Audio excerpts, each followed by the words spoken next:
Good evening, everybody. Or rather, good afternoon. At least where I am. How are we all doing today? Stitch, Summer, really appreciate you both coming through so early. Always nice to have people here early on. We're going to be getting back into Disco Elysium, which where we stopped last week was we were about to speak to, I can't remember her name, old lady on a boat who was in some way involved with the striking workers or the non-striking workers. I've also got a bag full of bottles, so even though I probably can't use that to pay my to pay for my hotel, I can almost certainly use that to get some cigarettes. And I'm a hobo cop now. I don't really need a hotel. Let's switch over.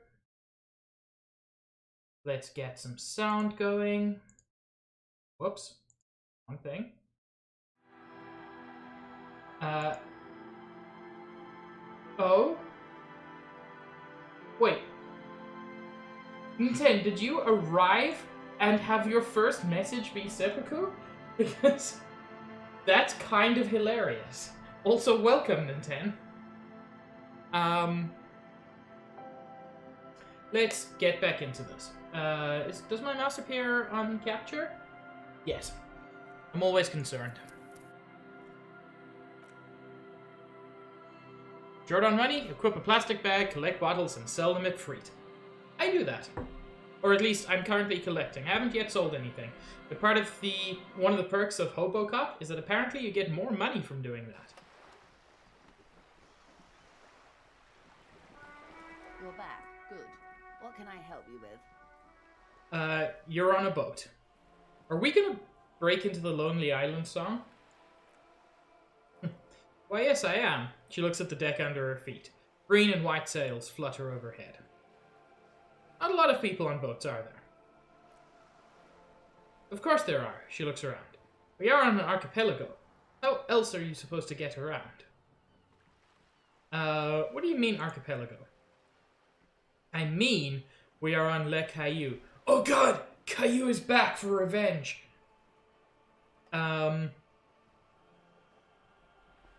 Still, I haven't seen anyone else sail a boat around here. I haven't seen anyone else drive a souped-up Capri Kinema motor carriage either. Actually, the lieutenant becomes defensive. That motor carriage has been specially issued to serve as a patrol and pursuit vehicle. Ooh, he's defensive. It's for crossing long distances in the Greater Revicol Industrial Harbour. It's not a toy. No problem, Nintendo. Thanks for stopping by. Always appreciated.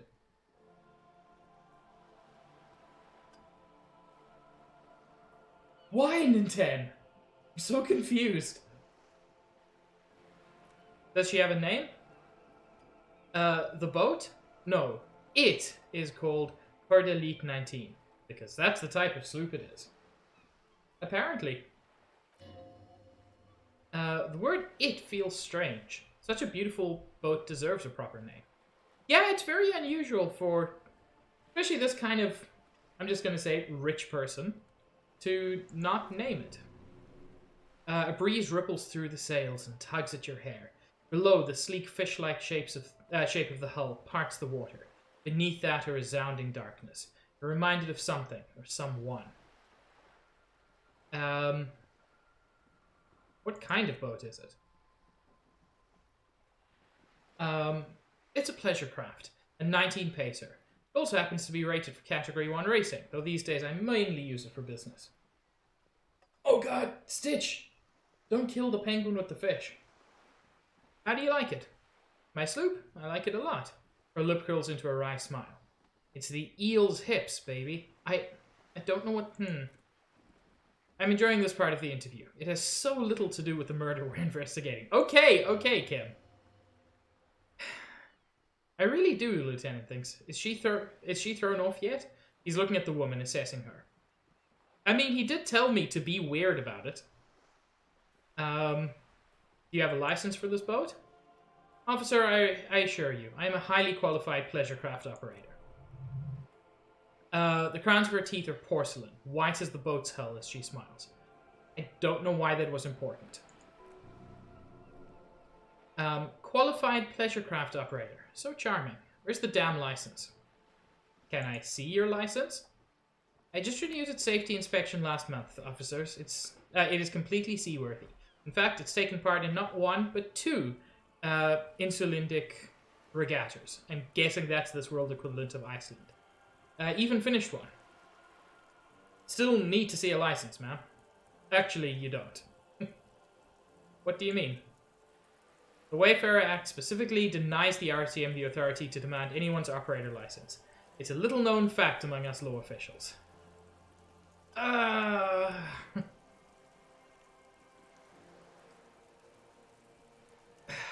Okay, forgot the stupid Wayfarer Act. I had another question. Dang it. I think I have a handle on the boat thing. Tell me about Wild Pines. What do you do? What we do. I'm afraid I don't speak for Wild Pines as a whole. It's a giant undertaking. But what do they do? The Pines' core competency is logistics. Container shipping, freight, that sort of thing. She points to the small dots on the horizon. See those airships there, blinking? Those are the shipping side of things. Ooh, airships. Nice. Then to the east towards the harbour. And that is the terminal. Another subdivision deals with energy, oil and gas exploration, offshore platforms. How much money does Wild Pines have? I'm not at liberty to discuss the company balance sheet, but I can tell you that last year the company booked more than 20 billion real in revenue. That's a lot. A billion? I thought Wild Pines was supposed to be big time. The money I owe is so much less than that. Oh god, I can't choose between 3 and 5. Chat, help me. But no, I have to go with number 3. I'm here to throw her off her game. And to think, there are years when the group books losses in the billions. A wave hits the sloop. She grasps the mainstay for balance. Wild Pines employs 72,000 people, all of whom have families that depend on their salaries. It is a tremendous responsibility. Where does Wild Pines get all those billions? They started as an exploration cargo fleet conducting trade between the Samaran and Insulindian Isulas 250 years ago, when Pines ships explored the South Samanese and charted Lo Manthang on behalf of the suzerain. Good lord. These are some tough fictional names. Centuries of care, deliberation, and madness have gone into this endeavor. Vessels pass through the great unrest to re-emerge with apricots in tow. The logic of the system is totalizing. It's taken everything from its employees to build it. What does such a huge system want with a place like this? You mean aside from being the terminal's legal owners? She gives you a little smile. Who are responsible for moving 8% of the world's cargo? You don't keep it moving. The workers do. We built this district, she says calmly. All the best parts of it. Rue de Saint-Ghislain, with its bastions, the plazas, Meteor and Mosaic. Even some of the old street lamps have been put back thanks to investment from WP. She points behind you where the seawall rises. Before Martinez was swallowed by the industrial harbour, even before it was part of Revacol, long before Terminal B was erected here, the Pines built it as a resort for its Revacolian employees. Oh, I got experience somehow. A company getaway for a weekend or summer holiday. Then came the revolution, but that's another matter. She takes a sip. I'm here to make sure the Pines can fulfill their responsibilities to the place they built. With your help, hopefully, says her warm tone. What can you tell me about this strike? Everything, she smiles. Right up to, but not including, trade secrets. What is your role in this precisely? I believe the official title is Senior Labor Negotiator. In practice, I'm a grocery clerk. I relay the union's demands to Wild Pines and return with Wild Pines' counteroffer. And how are the talks going? They're not. That's the problem. The union stopped all negotiations a week ago, after that awful lynching took place. Now they won't even let me into the harbour. There's a 2.2 meter racist behemoth blocking the gate. I tried to punch him. I failed, but I tried. Give me something. You mean Measurehead? Yes, Jean-Luc Measurehead. She leans back and rolls her eyes. How were the talks going before the lynching? Let's say I was not making the kind of progress I'd hoped for when I first arrived. When did you first arrive? I arrived 3 weeks ago, she thinks. Yes, in the middle of February. The bay was still partially frozen then.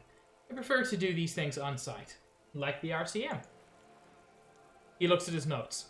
But the strike began in December. I wasn't the original negotiator here. I took over after Mr. Gaumont hit a wall with Mr. Clare, the union boss. Mr. Clare refused to speak with Gaumont despite concessions he had granted the union in prior negotiations. This isn't the first time the union has gone on strike? Heavens no. There have been 2 prior strikes. Both times the union won significant concessions, including overtime pay and a medical plan. Those are not concessions. That's just... This time their demands are more, I guess you could say, aggressive. What are their demands? There are leaflets everywhere and banners. What did they say again? Oh yes. Every worker, a member of the board. I like it. Then you might also like their other slogan, Demand Democracy. Yeah, that's a good one. Personally, I don't think it has the same pizzazo as every worker a member of the board. What exactly do they mean by it, though? What's the demand?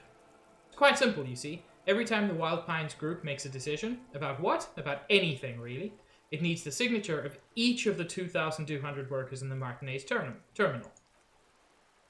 Just so you understand, this is but one of 22 terminals owned by Wild Pines. Essentially, not only are they kings of the company, they're also kings of the 72,000 employees of the Wild Pines group.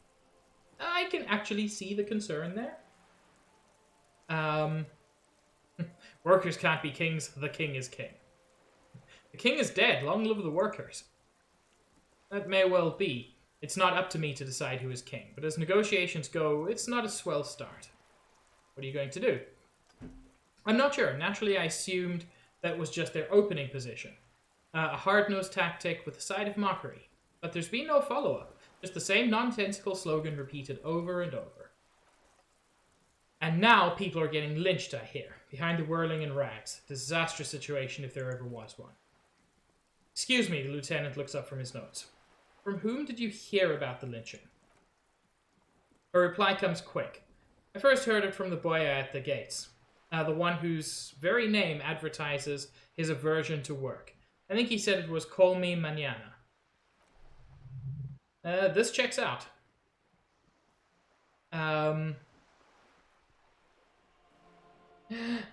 King of the Pirates? You go, Stealth. What happened to this Goma? Mr. Clare told him to... How did he put it? She pauses to compose herself. Fuck off, midget. Beaumont is short in stature, you see.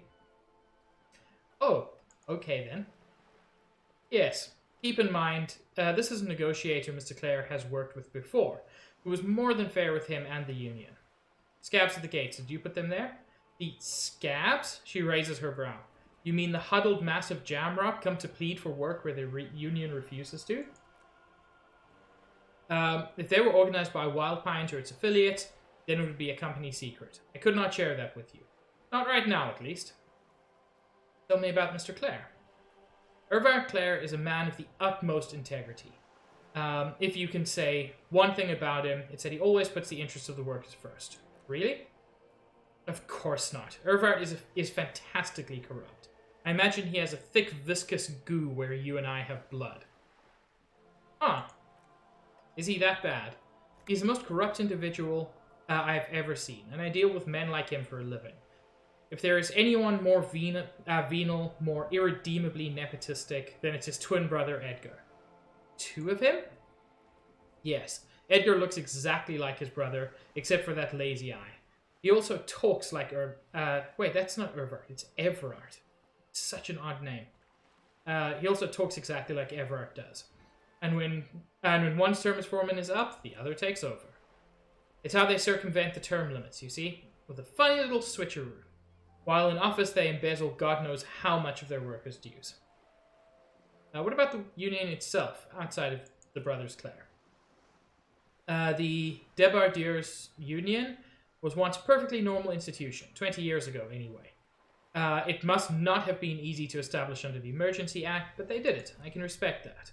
She adjusts her hair. Organized labor at its best, as they say. Then something happened in the local chapter elections. Brothers Clare came and transformed it into a... How do you say? She hesitates, looking for the right expression. A mob, the lieutenant says succinctly. The Debardiers are a crime syndicate. Sad as it may be, I suspect we'll be forced to cooperate with them. Refreshingly honest, officer. The company has tried appeasing in the past, but I'm afraid our concessions have only emboldened Everard and his brother. She turns to you. In your opinion, detective, if I may ask? I'm a curious and talkative person, you see, she explains. Would you say the Debardiers Union is...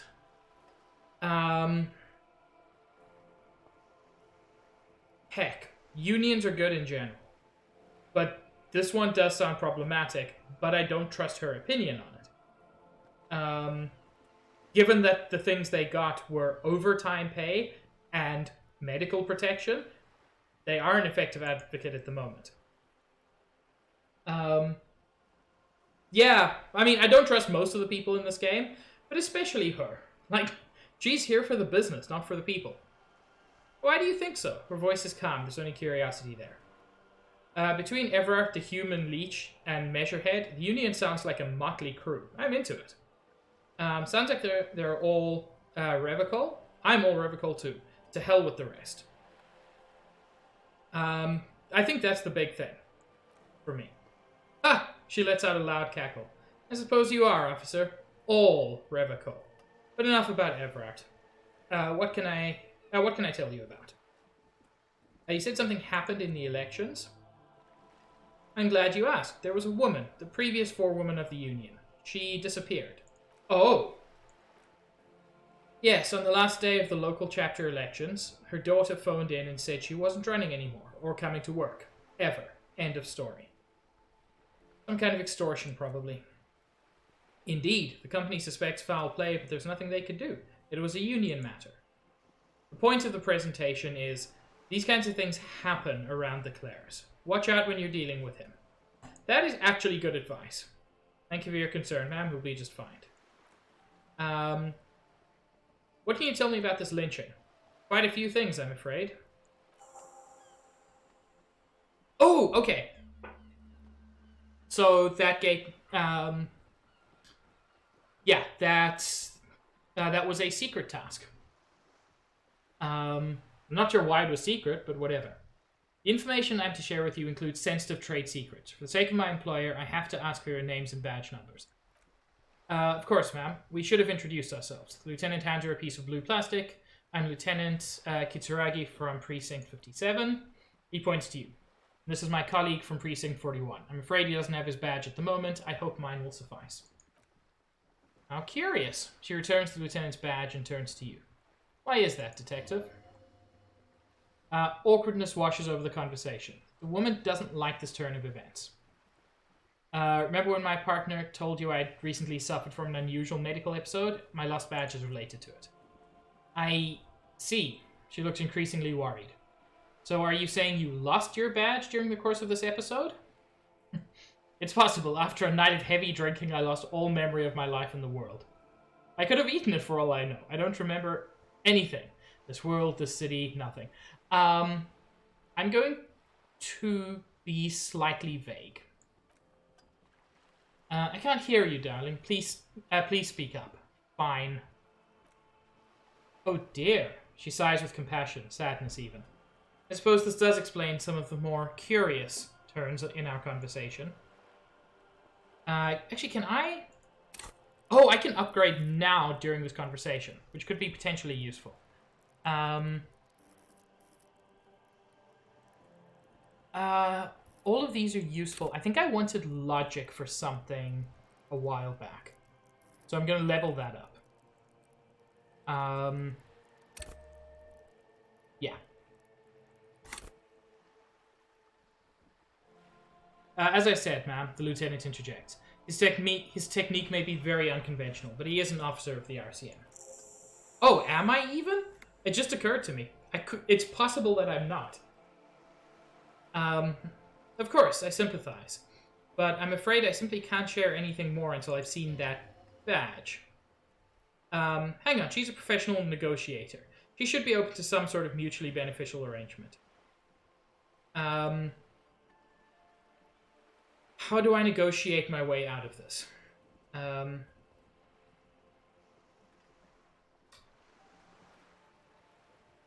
So until I've got my badge, I can't find any info on the lynching, which is a problem.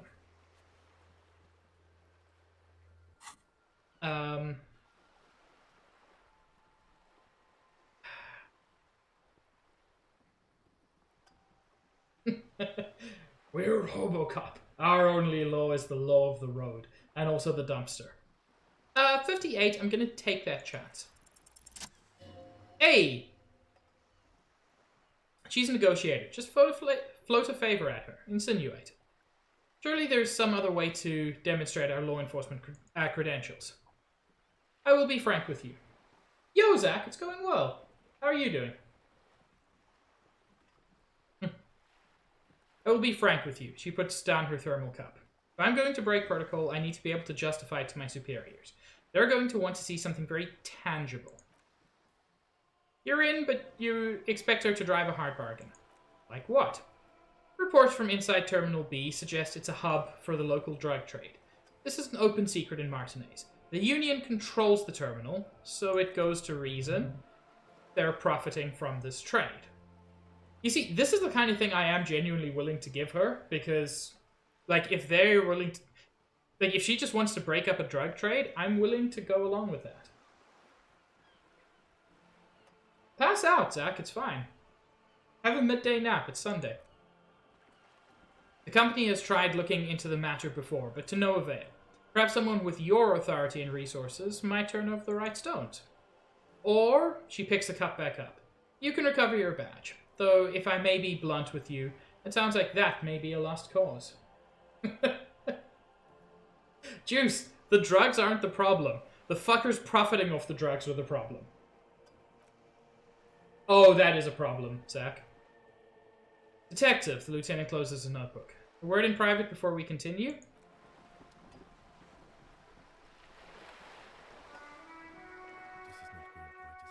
This is not going quite as I hoped it would, Detective. How did you hope it would go? Honestly, I was expecting you to use your unorthodox technique to keep her off balance, and, you know, not volunteer us to be her henchman. I thought it was going so well. This woman is running circles around us. She might have known about your misplaced badge all along. Or she's simply an adept improviser. Either way, we've played straight into her hands. He doesn't let it show, but there is a limit to how much the consequences of your unprofessional behavior can cost the investigation. Like... We could just find my badge. Oh, he nods slowly. That would be fantastic. But do we have the time? The world is large, and your badge is 8 by 6 centimeters. Okay, fair point. You could request a new one from your station, but it would literally take months. What do you propose, that we don't investigate the drug trafficking? No, if there is reasonable suspicion, we must investigate. Otherwise, she could claim we're siding with the Union. Or that we're on their take. We'd never hear the end of it. What I propose is we ask her, then we investigate briefly. He adjusts his glasses. But do not share the outcome of this investigation with her. We tell her it's done and demand for her information on the lynching. I'm sorry for putting us in the situation. I'll handle it. I'm sure you will, Detective. You're back. Good. What can I help you with? Tell me about this alleged drug trafficking. I am looking forward to... I think someone mentioned there is a fully voice-acted version coming, which sounds amazing. It's quite straightforward. Someone is using Terminal B to smuggle raw ingredients from the Samaran Isla into Revicol with the Union's blessing. Wild Pines has suspected it for years. Ooh, in March. That's close. Oh, God. Sorry, that just gave me a massive anxiety spike for reasons. Ingredients for what, ma'am? Meth and dextroamphetamine, GBL, and various synthetic psychedelics. Honestly, it might be quicker to say what you can't make from the stuff. Let me get this straight. The materials come from Samara to Revicol through the terminal? I mean, the outcome of the anxiety will be good. I'm moving to a new apartment in March, but, you know, still anxiety. Oh, I like this voice. I like the kind of smoky quality to it. Yes, after they clear the terminal, we lose track. The actual production is taking place at various sites in and around the Jamrock Corridor, north of here. Oof, that's a rough time to move, Summer. Wild Pine seems to be well apprised of the local drug trade, ma'am. Do you mean to say the Union also produces the products? Sells drugs, I mean? We're in logistics. It's our business to know, and no. As far as the company knows, the Union does not produce it. They transport the ingredients for a cut. And you want us to investigate. Yes, but you won't get anything out of Everard and the Dock Workers Union. Still, she raises her bony finger. Every chain has a weak link. Am I going to need bolt cutters for this? Unlikely, officer. I'm talking about the lorries. Once the ingredients reach Jamrock, they're distributed to a network of local manufacturers well beyond our grasp. But in transit, they may be vulnerable. Perhaps you've noticed that a number of lorries are tangled in a traffic jam at the roundabout just now. Interview the drivers who are still hanging about. One of them might be waiting for a crucial shipment. I know one of them. I'll be explicit. If you find this driver, I will share company secrets with you. Why didn't you come to the RCM earlier? We did on more than one occasion. Apparently there's some sort of inter-precinct disagreement about whose jurisdiction this falls under. The pissing contest! I remember that. We know the company has launched its own probe into the union's alleged involvement. We also know it's come up empty. It's not just the RCM. No one's been able to find hard evidence. Well, she smiles and points toward the roundabout. Here's your chance, officers. It's no coincidence the lorries are stranded there like that, is it? No, we asked East Motor Track to raise the drawbridge. The road company is a partner of one of our subsidiaries. However, this is a limited time opportunity. Once the complaint has been processed by the trade committee, they'll have no choice but to lower the drawbridge and the operation will continue. Thousands of litres of raw ingredients will pour onto the streets of Revachol. Not the east across the river, but the west. The vulnerable, the weary. Well, at least this solves one mystery. What is that, Lieutenant? Why I had to call East Motor Tract and beg them to open the drawbridge for me. I'd wondered since I first drove in on my motor carriage. I am sorry for the inconvenience, Lieutenant Kitsuragi, but we need them trapped here. This is a unique opportunity. I'm sure you understand. What proof do you have that the union is involved? How do you think they're financing the strike? There are thousands of unpaid dock workers going strong for the 4th month straight. There was a shakedown of local businesses preceding the strike. Many were squeezed to bankruptcy to fund it. With all due respect to these desert cacti, the contents of a few cash registers cannot provide for 2,000 men. Local businesses can scarcely provide for themselves. I think the strike is being funded with source ingredients for drugs? Precisely. Smuggled out of that very gate at night, most likely. Then loaded onto lorries and driven to Jamrock. You simply need to find one driver who will open up to you, and I think I might know who it is. I think I've made up my mind about the smuggling investigation. Yes? We'll take this case, probe the driver, see what it yields. Excellent. According to my reports, there are at least 3 lorry drivers lingering near the roundabout. Hopefully one of them will know something. Well, one of them's a fucking racist, so I'm not going to talk to him. It may come to nothing, or it may just blow the case wide open. I can keep the drawbridge up for a few more days at least. You should have the time you need. In the meantime, let me know if there's any other way I can be of assistance. You know something about these tattoos? Show her the photo. That's the man who was killed. She almost takes the photo, but then stops. I'm afraid this is a discussion for once we've cleared the lynching question. How is you looking at the photo tied to the lynching? Better not to tie the forestay to the backstay on this. Hope there is something else I can help you with. She wants to answer the question. Protocol keeps her from it. You seem rich. Can I have some money? is what you want to say. But it isn't that easy, is it? I'm Hobocop. Of course it's that easy. Look at that lady. Take a gander. Squint your eyes, bub. What lustrous hair. A well-kempt yet tastefully short bob of dark hair. Despite the first hints of grey, she's elected to keep it au naturel, shaped into a permanent wave, late 40s style. With while dull orange pearls hang from her ears, from her earlobes, red from cold. Her light green eyes scan you full of knowledge and worry, wealth and all its possibilities. Yeah, so? Now look at you, you misery-clad simian, barely able to tie your own laces. Your armpits are lakes, a scythe of booze precedes you. Your hair sticks to your forehead and your underwear feels uncomfortable. You're poor as balls. You can't ask this person for money. You're too ashamed? I'm not ashamed.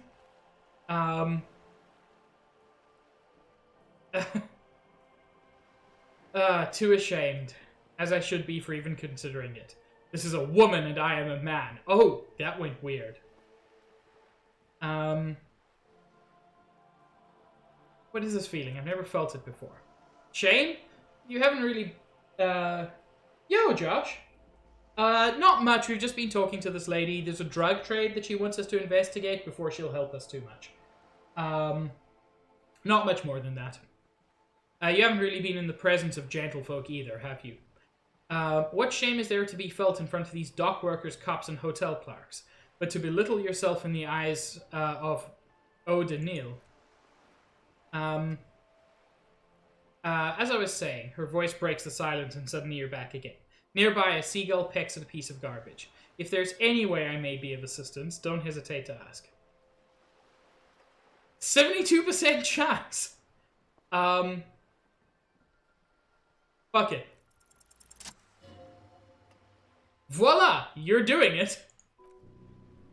Really put your back into it. Yell it from the top of your lungs. Help me, I'm poor, I need money to keep living.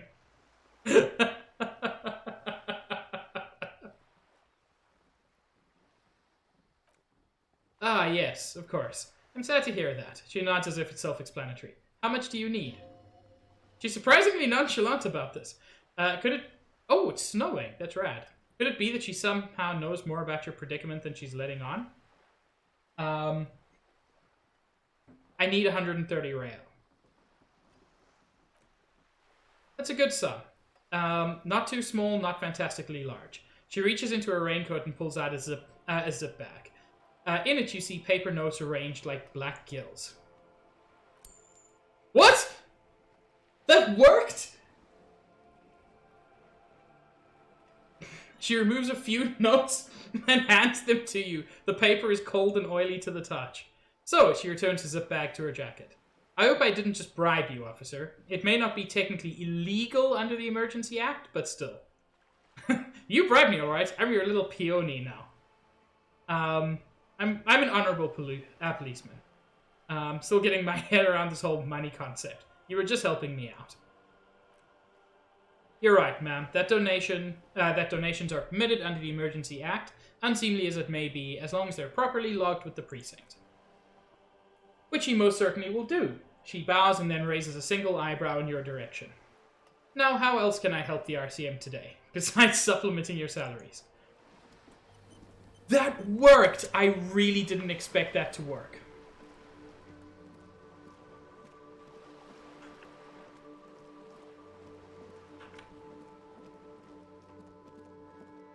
That never works in games. What is with this wall?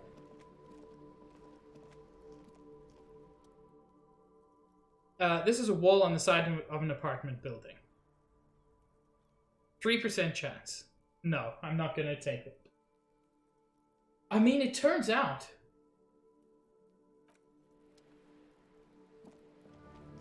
That was so cool. I really didn't expect that to work. And that's why I didn't ask for too much money. Because I figured if it's going to work, it's going to work best in a situation like that.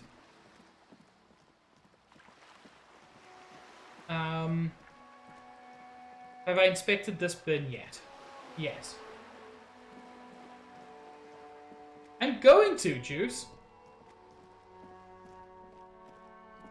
I mean, at least I didn't pawn that lady's thing.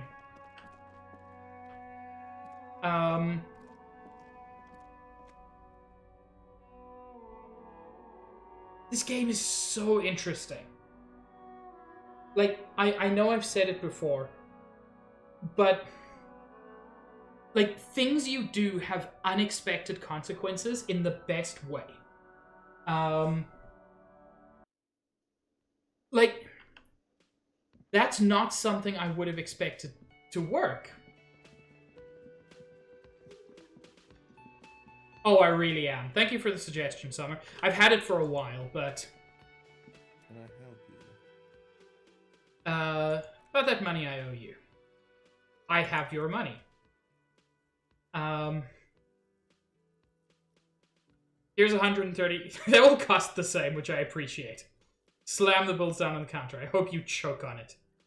Here it is. Sorry for the trouble. I want to be on people's good side if I can. Yo, that was a lot of experience. Great, thank you, officer. That's all I wanted. Payment for services rendered. It's good you paid before 9 o'clock, or your door would have been locked electronically. He taps his foot against the metal box installed in the back of the bar counter. Please pay for each night in advance, starting tomorrow. 20 real per night. Yeah. Like, I can figure that out. Kim will also take a room. Of course. He takes the money and hands him a key ring. Always happy to have officers from the RCM as guests. Anything I can help you with? Here's the thing. I'm Hobo Cop. I can sleep in the street. I won't be happy to, but I can. Heck, Kim would probably let me crash on his floor. But the important thing is I paid off the debt. Now let's go get money for cigarettes. There's one of the lorry drivers. There's another one. I don't want to deal with him if I can avoid it.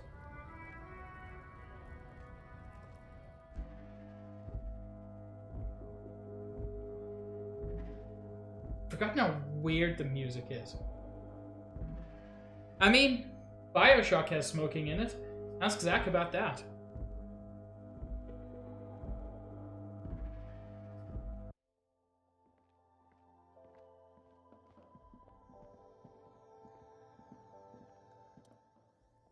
And search your bottles.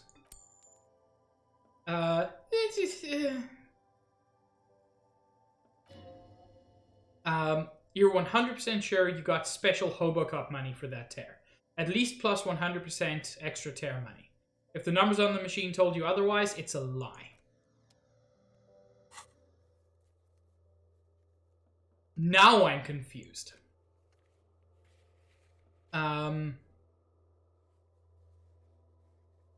As long as you don't have a free place to stay, which I'll have to sort out.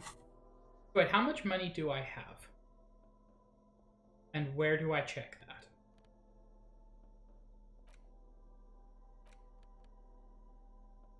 I feel like I should be seeing that reason. Why am I not seeing my money? Ooh, I'm close to leveling up.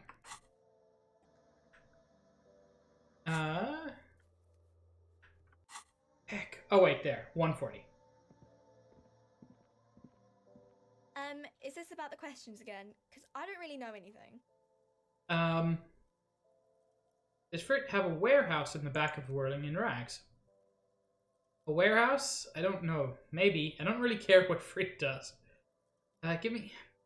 this is important. She scrunches up her face into an expression of consummate adolescent skepticism. Fine. Frit doesn't have a warehouse. Just a little back room here. Okay? She turns back to her magazine without waiting for you. Well, that went. How much are the cigarettes? Oh, I do not have enough money for the cigarettes. Well, that sucks. I have 140. Oh, it's right over there. I need a heck of a lot more.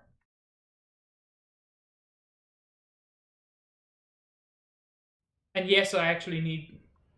Like, smoke cigarettes is actually one of my tasks. Which is just absurd. As is sing karaoke. Track down your badge. Track down your gun. It's amazing, actually, how many little tasks they give you.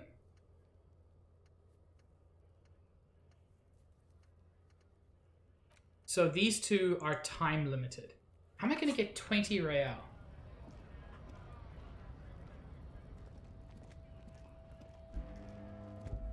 Looking for something? You're a lorry man, right? What's your stance on drugs? Drugs? They're shit, man. I don't let anything pollute my body. He takes a long drag on his cigarette. Why not? You know where that shit comes from? Sarah Miriza Safre Ilmara. They take the money from our local junkies here and then use it to outcompete us in the manufacturing sector. They know they can't beat us in a fair fight, so they have to get us to weaken ourselves somehow.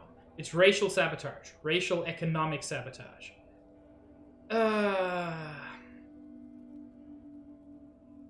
Cool, another fun racist. Listen, I agree. It's our responsibility to keep this poison off the streets of Revical. Yeah. Yo! Malu! Malu, thank you so much for the raid! Juice, can you hit Malu? There we go. Oh, so I'm assuming, based on the fact that you were playing Skull the Hero Slayer, I'm assuming that you finished, what is it called? Ender Lily, or that other game? Which looked super good. How was it, and how was the other thing you played? I don't know shit, and if I did, I wouldn't tell you. Puffs on a cigarette. Why are you still hanging around here? Most of the other Lari men have left. Stealth? Let's get that rainbow for you. Ender Lilies, yeah. Hi, Chen! What do you think? I can't leave the lorry unguarded. Stuff's been getting looted lately. It's those little kids sneaking around at night. If they touch my stuff, the bosses will be on my ass like ass cancer. How was Skull? There was a bunch of spilled boxes in the back of a big lorry nearby. I did see one lorry with the trailer doors open on my way here. Do you know what happened? Yeah, I knew that guy. He was an honest driver who loved his country. We were having a good debate about genetics at the Whirling in Rags when some Kip boy smashed his lock and took damn near everything. Lost his fucking job over it. He takes a long suck on his cigarette, appearing to savor the taste. Since he left, I haven't had anyone to talk to. Bad for him, I guess. The man shakes his head dismayed, furiously pulling on his cigarette. It's a fucking travesty is what it is. It's not you, then who's running drugs through Terminal B? Oh, heck, I'm sorry, Malu. It always sucks when you have a run ender like that. Isn't it obvious? Fucking C. Lang, that beady-eyed South Samaran. He spits on the ground. His little side business is a scam. I wouldn't be surprised if he was peddling drugs as well. Wait, the street vendor south of here? That guy's a lorry driver? Of course he's a lorry driver. What? He tell you he's just some simple businessman or some shit? He's selling his employer's stuff after he broke the seals on his Humanox lorry. Oh, that's interesting. His tribe are natural liars. You know what? I know the character's racist, but it sucks to have to read this shit. Hi, Cheem. It's in their blood. He nods in a sagely manner, then another puff of that cigarette. He's your man, all right, 100%. I wouldn't be so sure about it. Not until we heard what Sealing himself has to say. Yeah, no, that's fair. Okay. How am I gonna get $20? So here, this guy's another potential lorry driver. Welcome back. Well, he is a lorry driver. Faster, believe me. So how long have you been Feels here? near forever. Like I was born on this here roundabout and this was all I ever knew. I know it's a bit Just quiet, me sorry. and the metal and the tires, the oil and the fumes of mazout. Yeah, unfortunately, that isn't an option at the moment, Zach. We cannot truth him. Sorry, I realize a lot of people here weren't at my previous stream. Truthing is what we call it. Our character picked up a crowbar and called it an instrument of truth, and so now truthing is hitting someone in the head with the crowbar, which unfortunately is not always an option.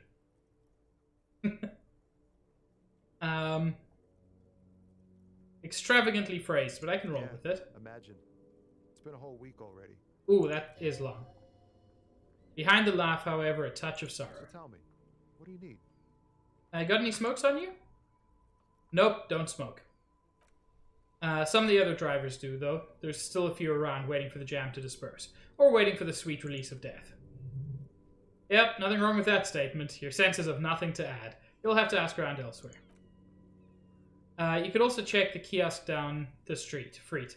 He points towards the harbor. With 3 T's. Revicol is weird. Do you know anything about the dead man? He ain't one of us drivers, I know that. All accounted for. Otherwise, I haven't really asked about that. Been wasting time right here, keeping busy. It's easy to see he's telling the truth. He's kept his nose out of the dark stuff. Busy with what?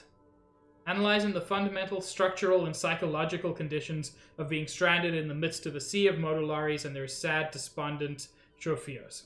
I said that really weirdly the first time. And your conclusion? A sense of surprise there ain't more bodies hanging from more trees. Oh. What are you holding, anyway? Oh, high-grade narcotics, illegal firearms, stuff like that. Oh.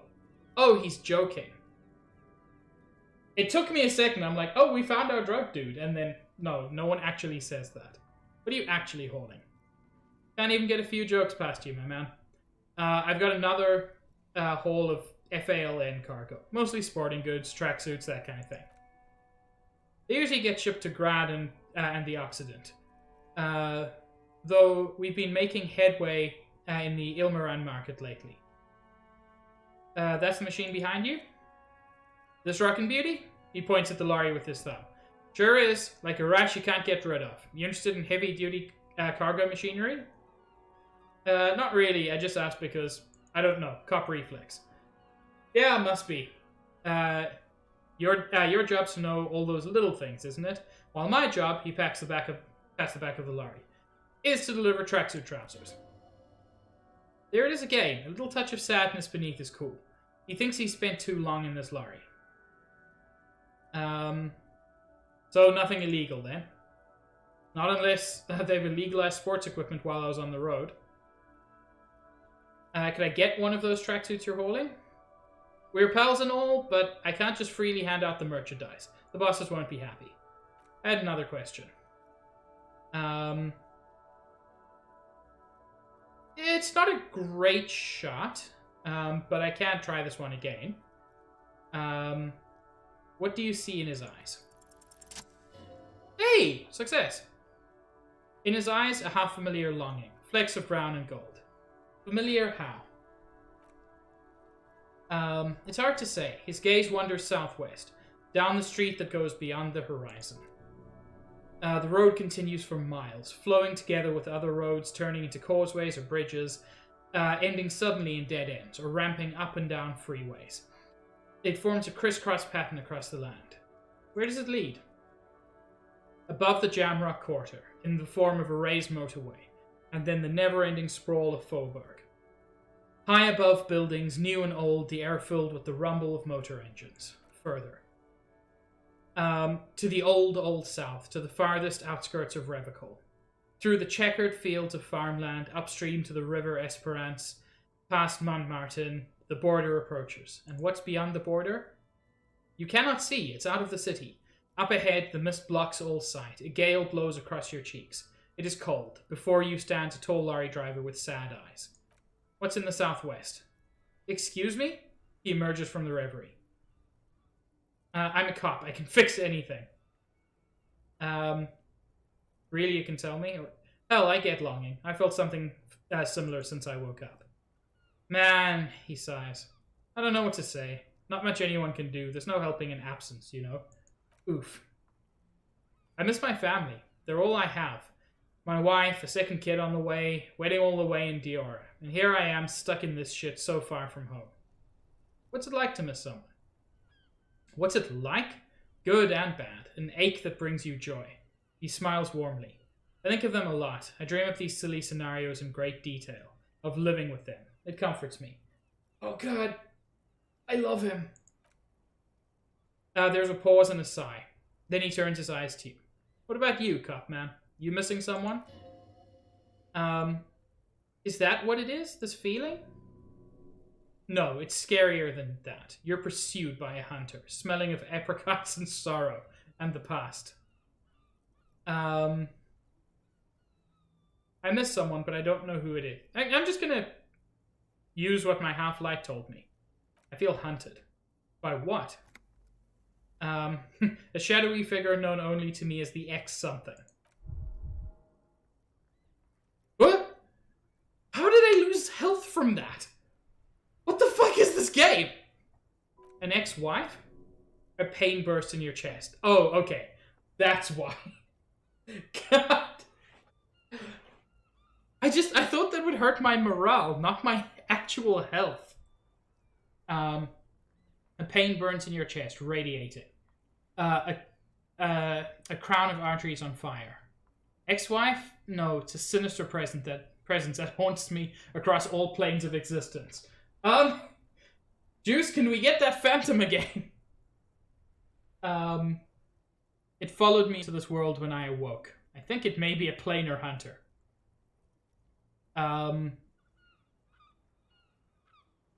It is not my ex-wife, apparently.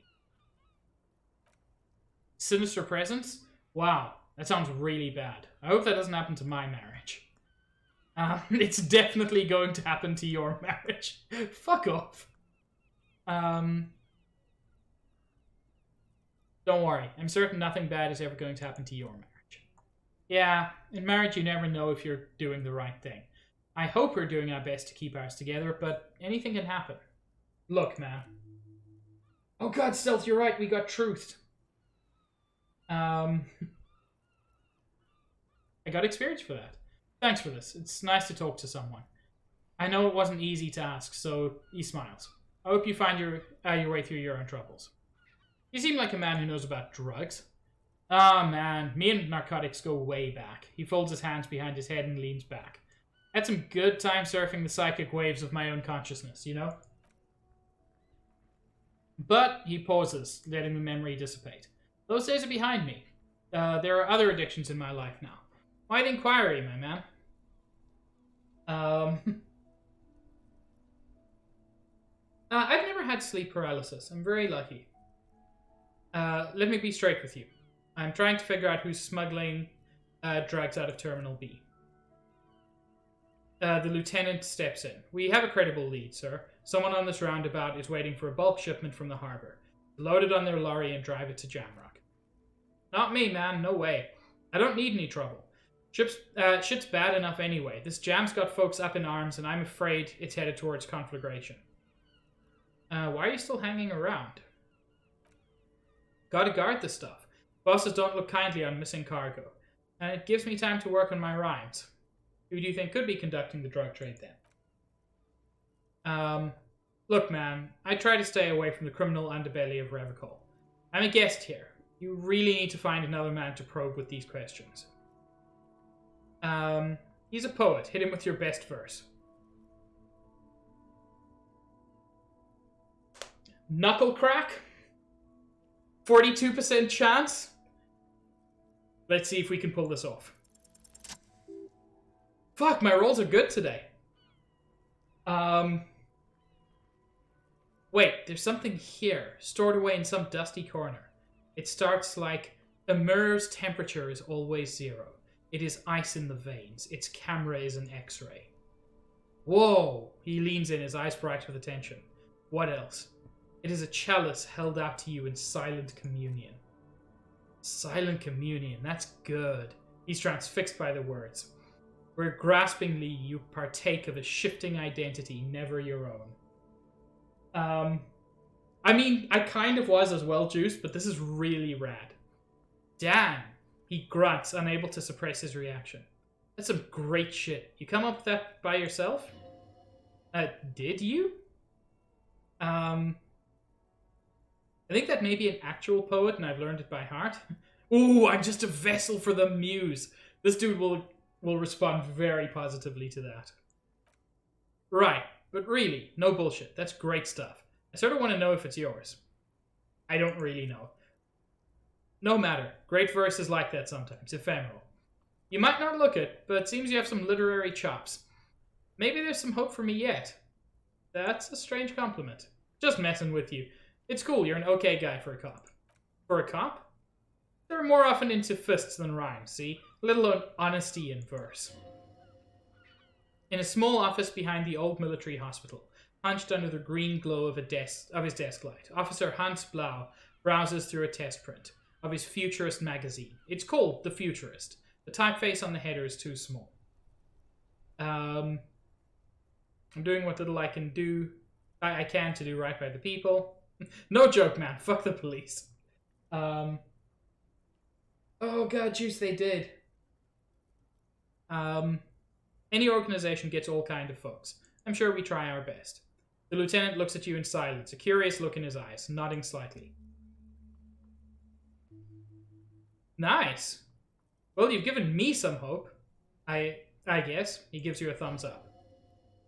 You found some common ground with this man. Even impressed him. The next time you look in the mirror, though, remember those words. You won't... Okay, so maybe now I can look in the mirror without shit going weird.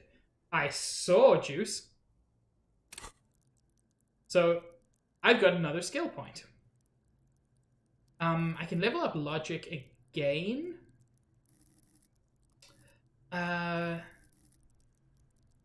Pain threshold might be useful. Actually, you know what? Perception I've been weirdly struggling with and is super useful.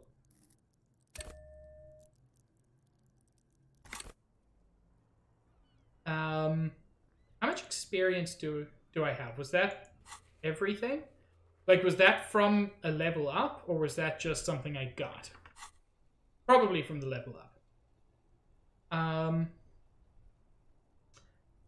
Here to spare some change for working stuff? Huh? Sudden financial duty snap him out of his daze. Oh, no, I ain't got any money. They don't want to pay for unfinished work. They who? The bosses, man. Yeah, I don't know who these bosses think they are, but that sounds like a good arrangement for them. Yeah, it sure ain't good for me or you. I'd spare a coin or two for a city cop down on his luck, if I had, say, 4 myself. You know what? That's fair.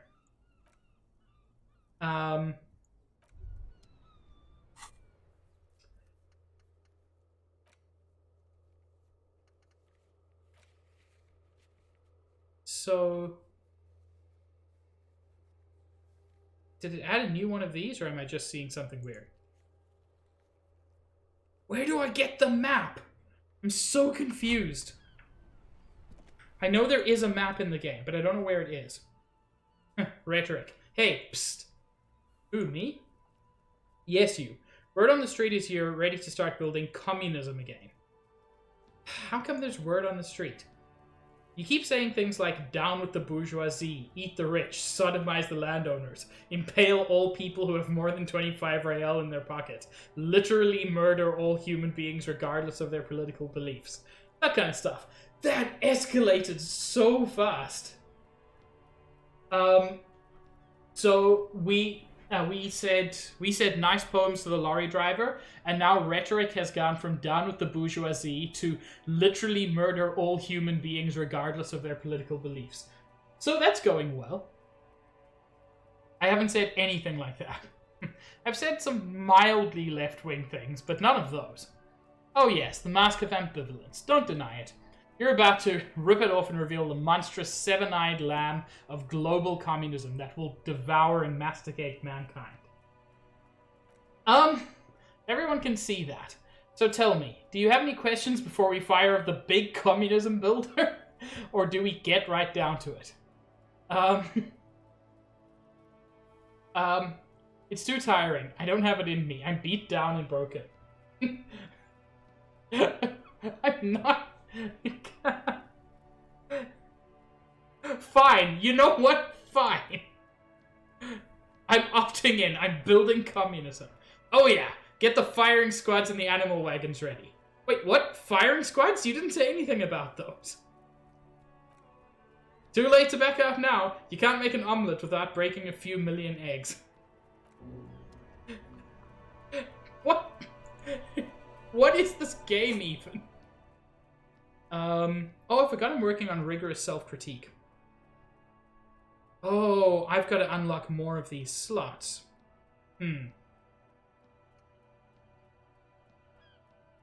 Oh well. I'm curious what this one is. I'm not going to read all of that. Yeah, communism is batshit crazy. Things I don't need to... Heck, Summer, I didn't say that and you know it. Things I don't need to follow these things through. Wait.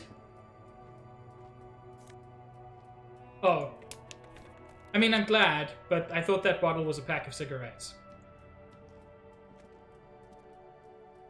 There are clothes inside. Cheap secondhand clothes smelling of strangers' body Don't be odors. shy. These are premium class clothes. Good quality fabrics, best retro design. Save the economy with your style, officer. It's fine, Summer. Look, I cannot afford to buy things.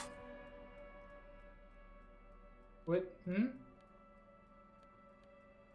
What? Why was it highlighting this?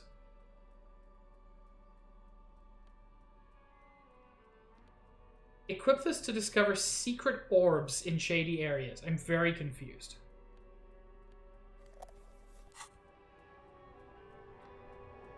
Oh. This is just a straight up flashlight that you can use as a flashlight. I wasn't aware of that. Like, I know that seems obvious, but somehow it never occurred to me. I still don't actually need it. Everything's still cool here, officer. Where are you from, Sealing? Me, it's a boring story, officer. Who cares about the past? I'm all business now, all revocable. Sounds good. Let's get back to business then. Oh, my rhetoric is so weak. Challenging, 12. 8% chance. What's your stance on drugs? Drugs? For a moment, he's unsure how to respond. I don't go in for that, officer. Drugs ruin lives. Unless you're into drugs, of course, in which case drugs are excellent. He kisses his fingers. Tasty, tasty drugs. I'm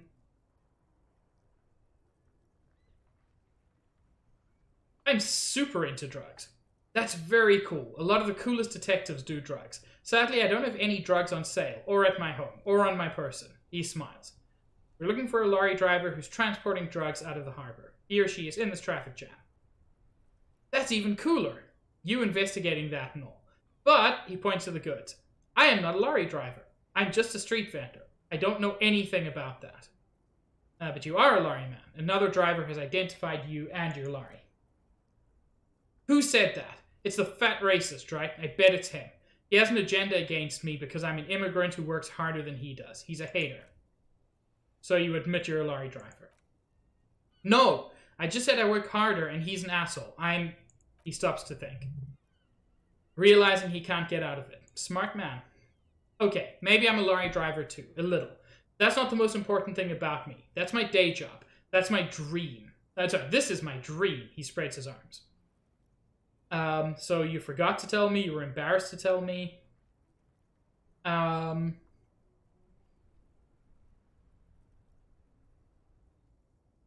Stop squirming. What do you know about the drug operation at the harbor?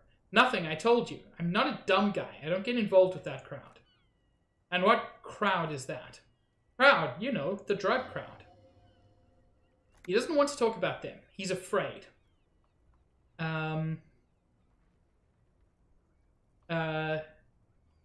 If you don't know, then I'll tell your employer you've been selling his stuff. I mean, I could go with that, but I know he's scared of something, so I'm going to go with that one. Look, he looks around and lowers his voice. There's bad people doing bad things here. That's all I know. Please don't get me into this mess. I've spent 15 years working my way up. That is absolutely accurate, Stitch, and I love that emote. You don't want to get into this mess, raise your voice. You have to give us a reason to move on. But I think this is a better one. Help us out. No one will know it was you. It's a she, okay? He whispers. The other drivers call her the lady driver. You're better off staying away from her. The way they talk about her. He shakes his head. She's no lady. Who are these other drivers who talk? All of them. I don't know. I told you all I know. Are we cool now? I really want us to be cool now. Who exactly is talking about this lady driver of yours? The racist or the other one with the tattoos? All of them, even the ones who've left. I don't hang out with them. I don't remember who has tattoos. Is the lady driver the old woman back there? I don't remember who that is, but clearly someone I've met. I don't know. Maybe? If she is, I haven't gone near her. I don't get involved, I told you. It could be. She was strange. I don't remember that lady. Wait, her?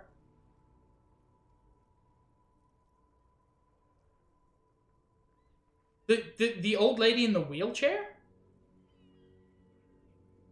Is that who they mean? Because that would be very interesting. Yeah, the old woman back there. Ha! That's certainly the person that he's probably referring to by that. Because there are very few women we've met. Okay, we're cool now. Alright, he snaps back to his usual self. Ice cold. Let's cap this off by a purchase. You can walk away from here with funky sunglasses, detectives. Both of you. You deserve it. I'll leave you to it for now.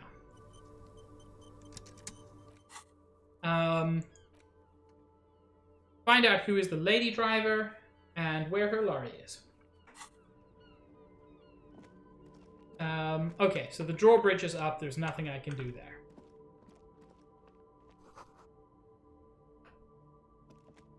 Nothing useful around here, except maybe a...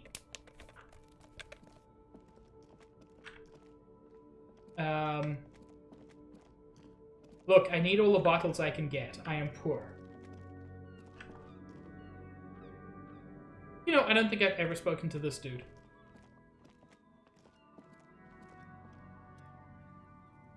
Good day to you, officers. A burly man hangs out by the waterlock, carving up a generous serving of salami with an old hunter's knife. His eyes are fixed on a man stranded on the other side of the waterlock, and an enormous billboard that has fallen down into the canal between them. His posture is relaxed. Despite his powerful build and the knife is in his hand, this man resorts to physical intimidation only infrequently, if at all. First things first, what are you doing here, man on the waterlock? My friend Barry the Butcher is stuck on the other side of the waterlock. I'm keeping him company and eating his salami. I mean, okay. From the corner of your eye, you see a man in a yellow shirt and grey overalls waving at you from across the canal. He seems disappointed about the wreckage on the waterlock and the salami. Man on the waterlock picks the skin off a slice of salami and takes a sizable bite. Very good stuff. Anything I can do for you, officer? You know what caused this wreckage? I wasn't there to witness it, but those look like tire tracks on the sign. Weird, huh? Then again, plenty of daredevil drivers in Revachol. The words I cannot say this word. Daredevil driver sound ominous to you.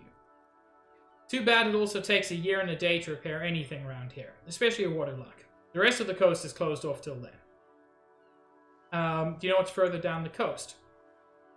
Well, there's the fishing village, an abandoned fish market, a bizarro church. Not much use to the congregation, though. There always seems to be something wrong with it. He thinks for a moment. Yeah, not really much else. Just bombed out ruins. Can I have some of that salami? Oh, heck, that worked. Sure thing. He cuts off a slice of salami. Want some too, officer? He turns to the lieutenant. The lieutenant ponders the offer for a moment, then decides to go for it. Why not? He takes a slice of salami from the man and chews on it. Okay.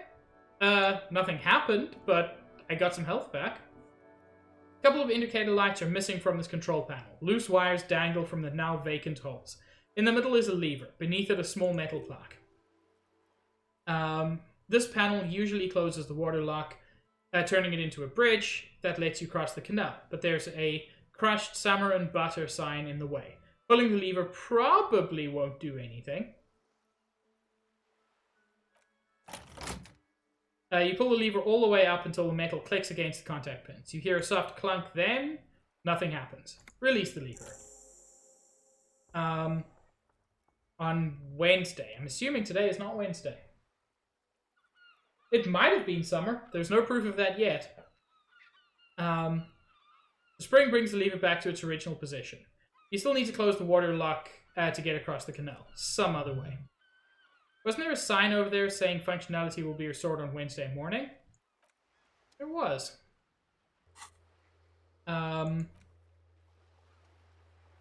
Should be done by Wednesday. And then...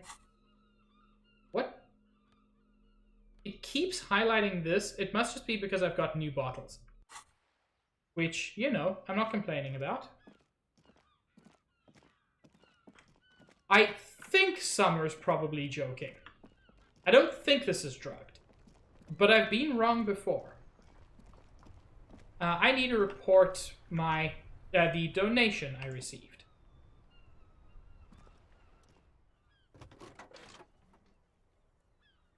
Pull out the radio again. This is Precinct 57. The operator greets you through the static. How may I assist you?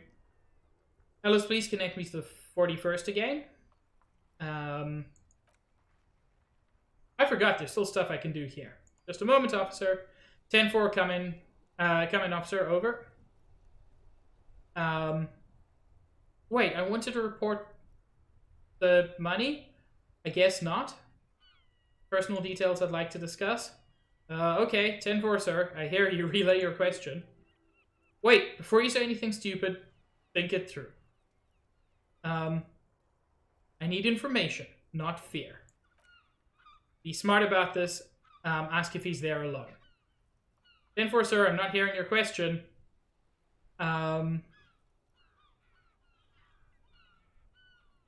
Oh, heck, that's clever, potentially. Yeah, I need some confidential information about myself. That's a negative, sir. I got a 10-12 here. Over. Okay, so he's not alone, but fuck it. They already think I'm dumb.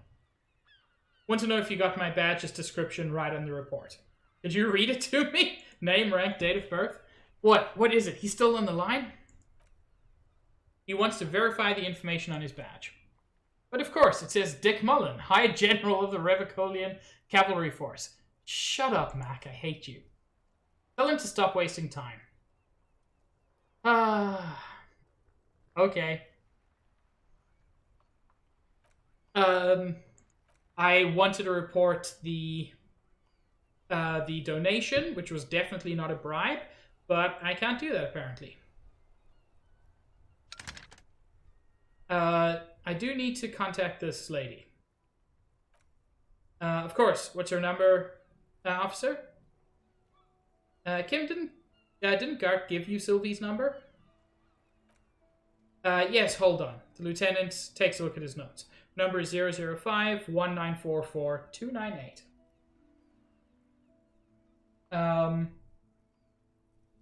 Oh, I'm sure there's a lot of weird stuff I'm going to have to make note of. I'm loving... I like how much there is to do in this game. Because it's basically a point-and-click adventure, but with so many paths you can follow. Wait patiently. Lieutenant Kitsuragi slowly begins to tap a little rhythm with his right foot.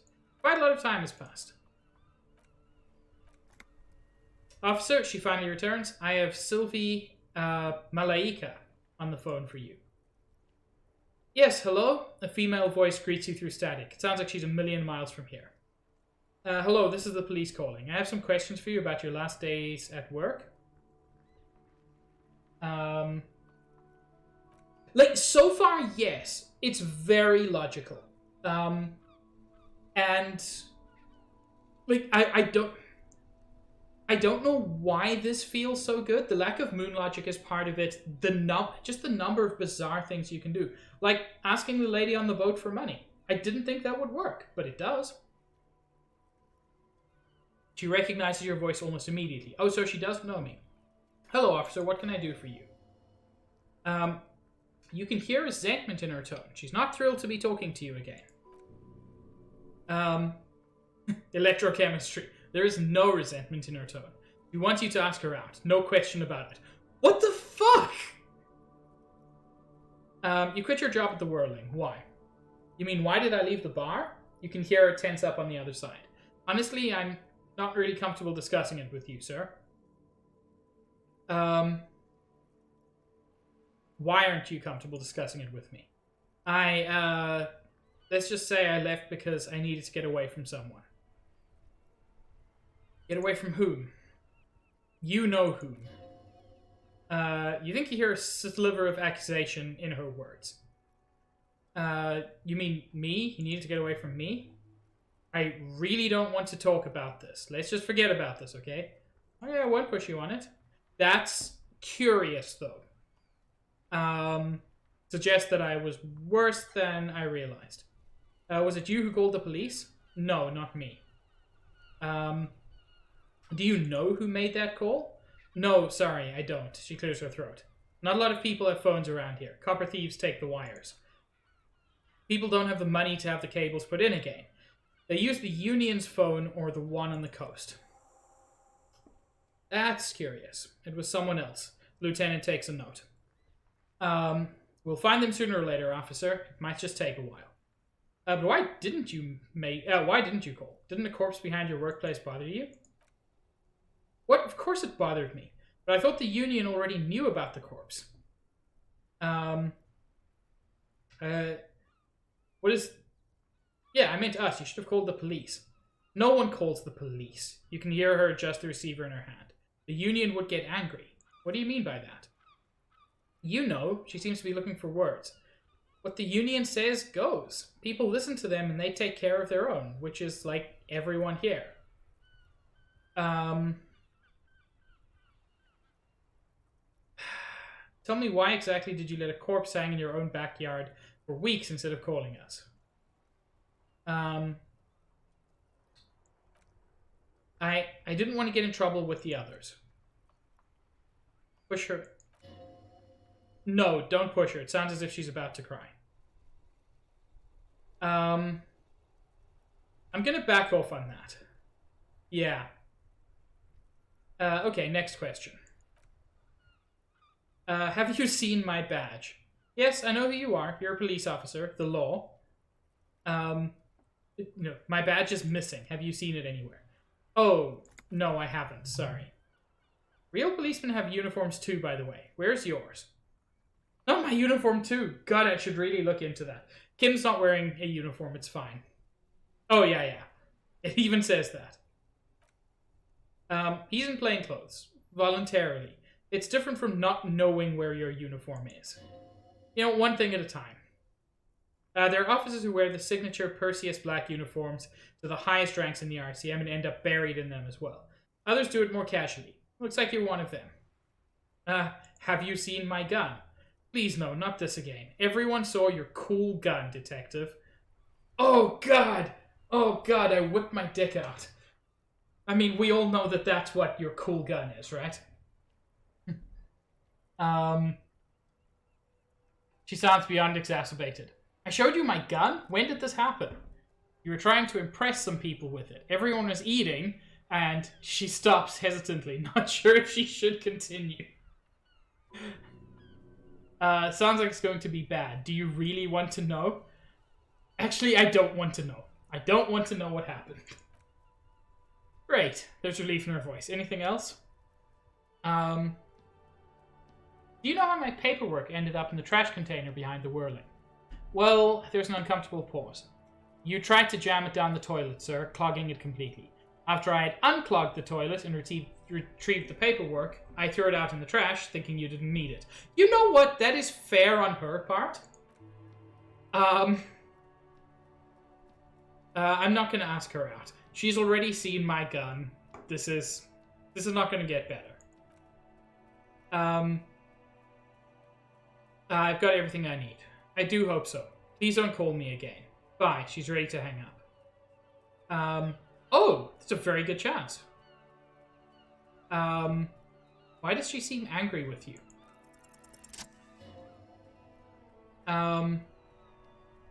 Yes, you've obviously done something to upset her at the Whirling in Rags when she was still working there. Wait, before you go, you're mad at me, right? Tell me, what did I do? I can't remember anything. I'm not mad, it's just the static size again. You were so drunk and so emotional all the time, and then this skua thing happened. It just made me want to quit. What skua thing? The stuffed bird, the great skua. You threw it against the wall while screaming, "Fuck that bird," and laughing like a maniac. I think you said it had been giving you shit ever since you got there. Bitch bird go was what was coming to her. What the fuck? Oh, the writing in this game is incredible. Why do I always end up screwing everything up? It was a pretty bird, there since I started working in the Whirling. I really liked her. We called her Scotty. There's genuine sadness in her voice. So you're telling me that I was the one who made you want to quit? Yes, obviously. You were the worst client I've ever seen, and I have seen so many assholes in this place. I've had sailors fighting, union guys grabbing my ass, kids stealing booze. Once a guy was glued to the karaoke machine every night for 2 months. But you... she pauses. Go on, I want to know what I did. Well, you were worse than all of them. Honestly, you were getting borderline aggressive. Even about little things, like not turning down the volume at 3 a.m. I even liked one of those songs you kept listening to on repeat. No more, I hate it now. Which song? Because I need a song for karaoke, and this is a song I clearly know. We Go On by the Ooh. She sighs. I can't listen to it anymore. You've turned it into a parody. Sorry about the song. To hell with the song. Then there was your room, your project, an experiment to see how bad it can get in there. I tried to send the cleaner, but you wouldn't let me. Threatened to make me understand. I had no idea what you meant, and I don't want to know. And then you screamed something about how you're a piece of shit human being, and why does anyone even let you work as a policeman? That you'd fire yourself, but you can't do that. I'm sorry. And then I had to deal with your toilet, the one you clogged with police documents, causing water damage downstairs in the kitchen. I won't even mention you waving your gun around. I think it may actually have been my gun, but I like the headcanon of whipping my dick out in front of all the customers. I mean, I did wake up in my underpants, so it makes sense. I won't even mention you waving your gun around, harassing customers, threatening to sing karaoke, threatening to kill yourself. I wasn't a very good tenant. No, you really weren't. You were simply the worst. Well, you're the worst tavern wench I've ever seen. I'm truly sorry for everything, Sylvie. God, I knew I shouldn't have brought it up. Just try not to call me again and let's pretend it never happened. What else did I sing beside the ooh? I'm looking for a song. Oh, all sorts of things. Some disco, some rock too. Too much disco and rock. Maybe you can help me identify this one particular song. Which one would that be? One that was really sad. Sad? I think the one you mean is The Smallest Church in St. Sames. Butchered that right up. Her voice carries a tone of disappointment. Interesting. You still have to find it, however. Right, thanks for talking to me. Take care. You hear a sigh of relief on the other end of the radio. Wordless, the call breaks. Then the already familiar voice. Anything I can help you with? I'm done with the radio for now. 57th over and out. Cool. We made some progress there. I want to speak to this guy again about the lady driver. Make way for the master poet. I heard one of the drivers is a woman, but I don't think she's here. Do you know this lady driver? Aha! First time I've seen him even vaguely uncomfortable. I think you're right, Stealth. We need to truth ourselves. He shifts around, suddenly uncomfortable, then looks away. I don't want to talk about that. I mean, we're going to be truthed. Like, at some point, someone's going to truth us. I don't mean to pry, but I need your help. She may be involved in the drug business. Man, I was hoping it isn't going to be her. He bites his lip. All I can say is she isn't around here anymore. She isn't some evil drug trafficker, and I don't know where she is.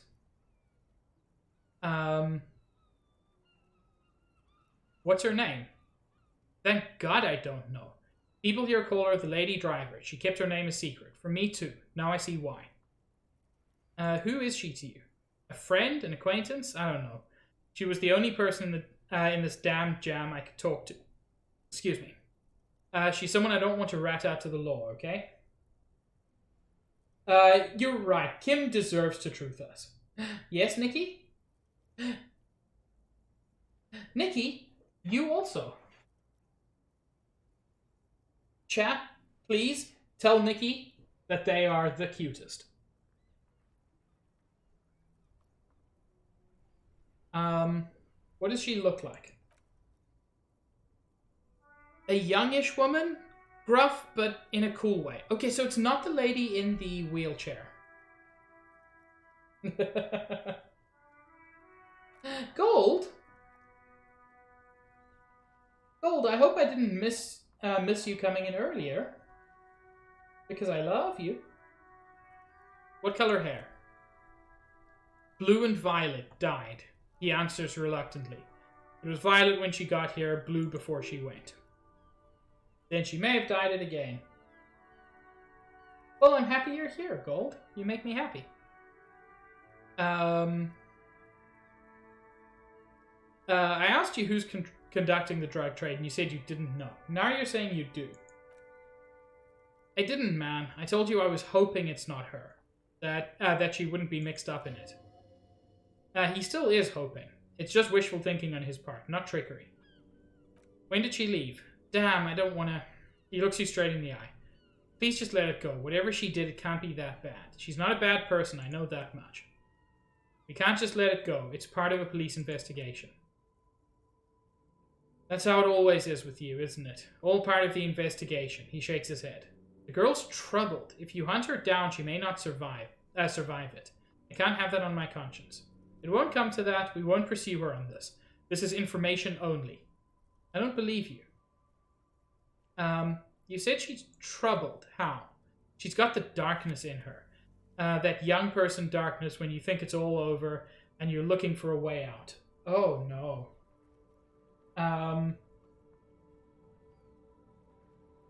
You know, Luca, you make a good point. Every time Gold enters the chat, it brings the whole mood of everybody up. She shared this with you? Yes, which is why I don't want to snitch on her. I was told everyone's afraid of her. You're not. I heard the rumors. I saw the other drivers looking at me strange when we talked. And she told me too, that she's had a violent life. But I wasn't afraid of her, more like for her. Did this violent life include drug trafficking? Well, he sighs. It looks like it did now, but we didn't talk about that. We talked about life. You know, she talked about her mind. Hold on, her mind? The way it worked, the trouble it was giving her. The pain it was causing her. When she left, did she leave her lorry behind? Fuck, man. Go grill someone else with these questions, okay? There are plenty of drivers here who couldn't stand her or were afraid of her. They'd be more than happy to rat her out. He's right, there are other options. The race man, for one. Don't call him the race man, call him the racist. Just be open about this. Push Tommy and it will break his heart and his spirit. Don't expect you to be pals. Now is not a time to focus on feelings. You need that info, son. Well, Gold, I am happy to see you. Today and every day.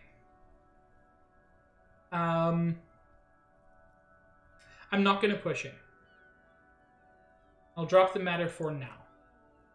Thank you, friend. He sighs. It's a big sigh of relief. Wow, this makes me feel like I should pick up smoking again. Would help with my rhymes, too. Got any smokes on you? Nope, don't smoke. Some of the other drivers do. Okay, so it doesn't let me retake that role. That sucks. I mean, it makes sense. So the thing is, I can come back if he's my only option. I can come back and push him. But I'd rather not. Because honestly, he's not a bad dude.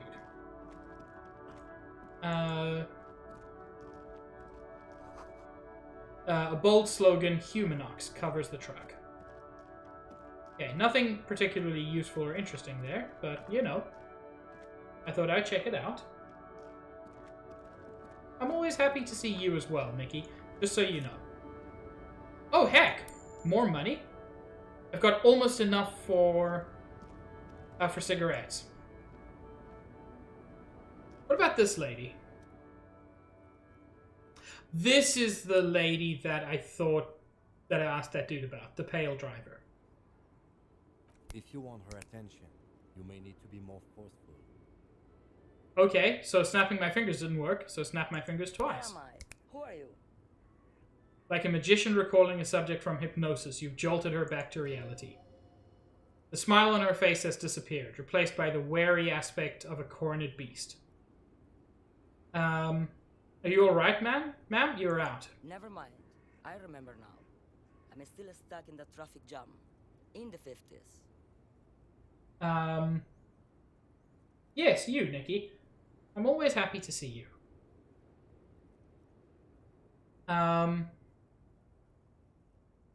What's so bad about the Men have 50s? Small Joes, and everything is made out of plastic. Why do you need plastic when you can make the world out of amber? That is accurate, Gold. Where else would you be Back then? in Methke, during the time of the revolution, the sidewalks and coffees are filled with young people. I was on my way to see a new boy dado picture starring Gabriel Buenguerro. Her voice is And rad. you come along, that is. I have some other questions for Why you. not, These Lisa? questions. It's not like I have anything better to do in this hellhole. She settles back against the railing of her motor lorry. What are you hauling? Diamonds? Of course not, she says, grinning. But wouldn't it be marvelous if I was? Okay, but what are you really hauling? She shrugs. Whatever stupid thing they put in the lorry, I imagine. So you don't know what you're hauling? I quit concerning myself with that a long time ago. She smiles a careless smile. Besides, I don't drive the lorry for the cargo, if you know what I mean. She says that as if something narcotic is the real reason. You get high off driving a lorry? Oh, it's so much more than high where I go, Zarif. It's low. I go to the bottom. She closes her eyes in reverie. Yeah, it's definitely some kick. Some terrible kick in the dark. A sleep kick. Perhaps you can find out later. What if the cargo is contraband? Then it's contraband, lawman. What? Do you want to take an old woman in? Be my guest. Lock me away like bad hand... That name. Are you the lady driver? Did you just call me a lady, Zarif? She clearly doesn't think she's a lady. Don't repeat it. I was told of a woman driver. You're the only woman here. I'm not that either, Zarif. Her smile dissipates. You've gone too far from it all to remember what was... I've gone too far from it all to remember what was between my legs. It doesn't work like that on the long haul.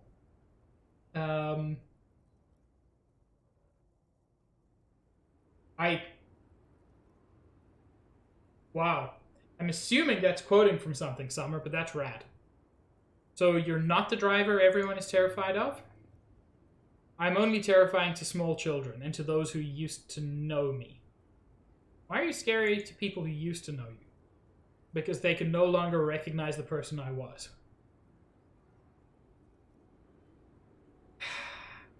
Summer, I don't know music.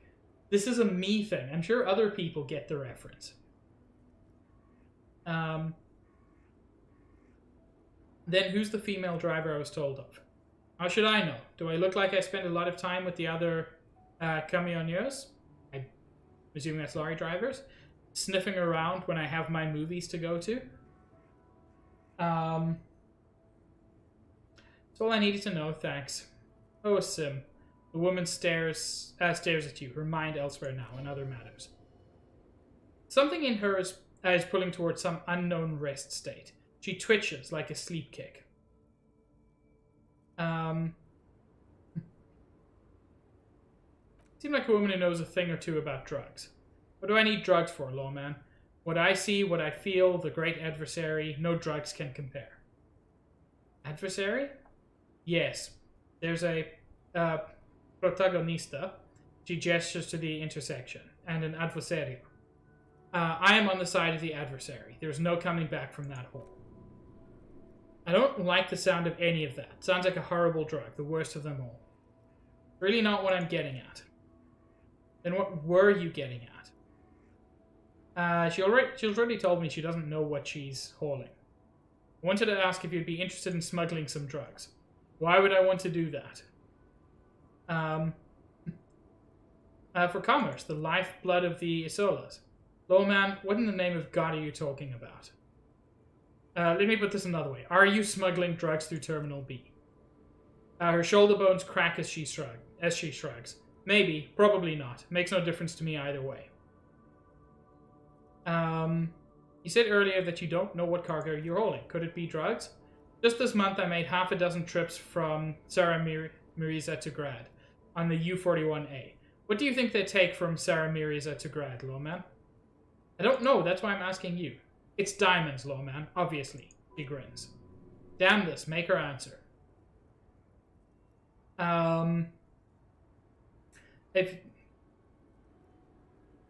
These are all weird. I didn't ask about diamonds. I don't care about that. Diamonds are good for you, lawman. You should try them sometime. Make you feel pretty like Eva de Chores. If you had to guess, who do you think is smuggling drugs around here? Easy. It's the skinny man who thinks he's a poet. Never trust a poet. She squints across the square. Also, he's the only one I can see from here. That's correct. There is no visibility of any of the others. Okay, if you're not involved with the drug trafficking, then why are you still waiting here? Where do you want me to go? This isn't so bad. I can listen to music, or the seagulls, look at the colors, and the features of this world. It's a good palate cleanser, this jamboree. Or I can just relax and let my mind carry me back, where it will, to the Great Plains. I think we're done here, no? Yes, go. Enough jamboree. I need to get to Mesk.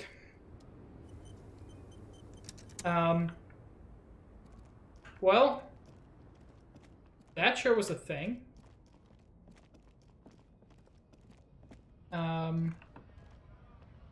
I don't think any of these people are, like, interactable.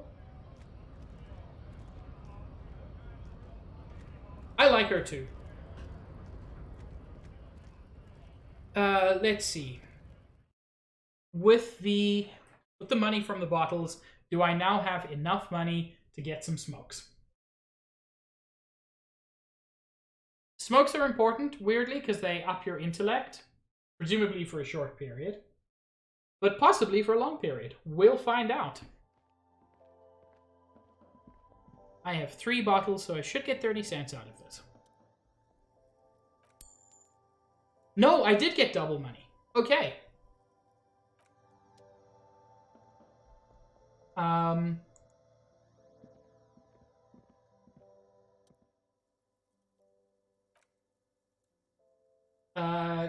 Give me some cigarettes.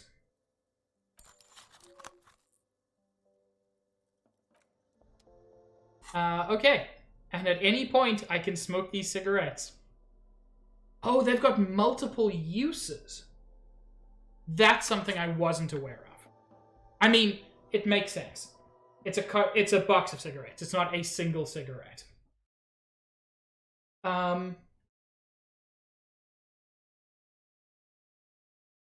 Honestly, there's so much interesting about this game, and it keeps doing interesting things that I don't expect.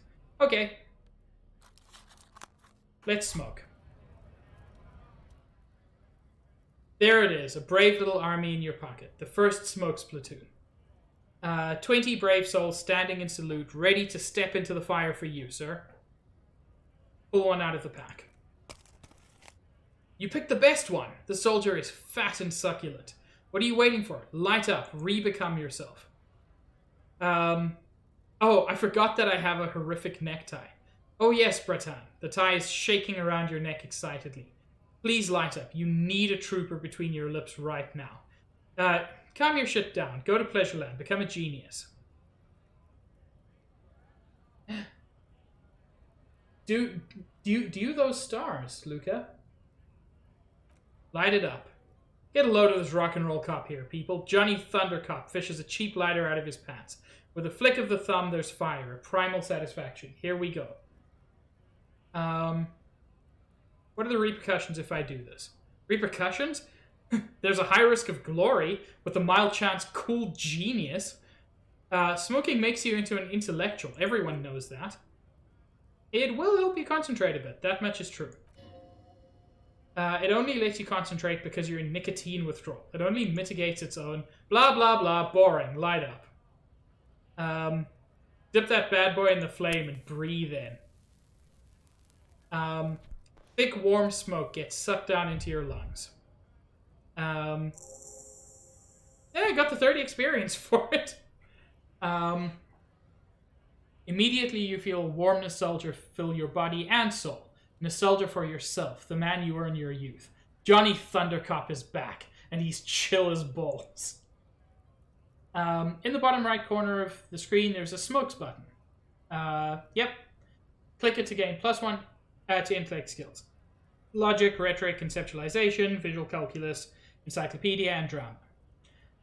This is good before a white check, but damages your health. I think I wanted to talk to Kim about... Yeah.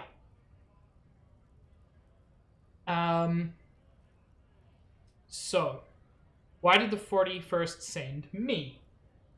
So now my logic is improved, so this is a much better shot. Hi, Arrow. How goes? Hey! Look at you. It's because you're a failure. They sent you to slight Precinct 57. That makes more sense than the other stuff I thought of. Just think about it for a second. You're a raging alcoholic who showed up 3 days late and argued with his necktie. You weren't sent here to win. Kim, what if my precinct sent me on this case because I'm a fuck-up? Like, as a joke. I've considered it. His voice is somber. So it's true. It would be immensely ugly of them, not to mention unprofessional. But I also think it's somewhat unlikely. Why is that? I checked the records. This jurisdiction dispute, who polices Martinez, reaches back to the 30s. It's as old as my station. And all this time we can't decide who gets Martinez? I think, yes, both stations would prefer a win.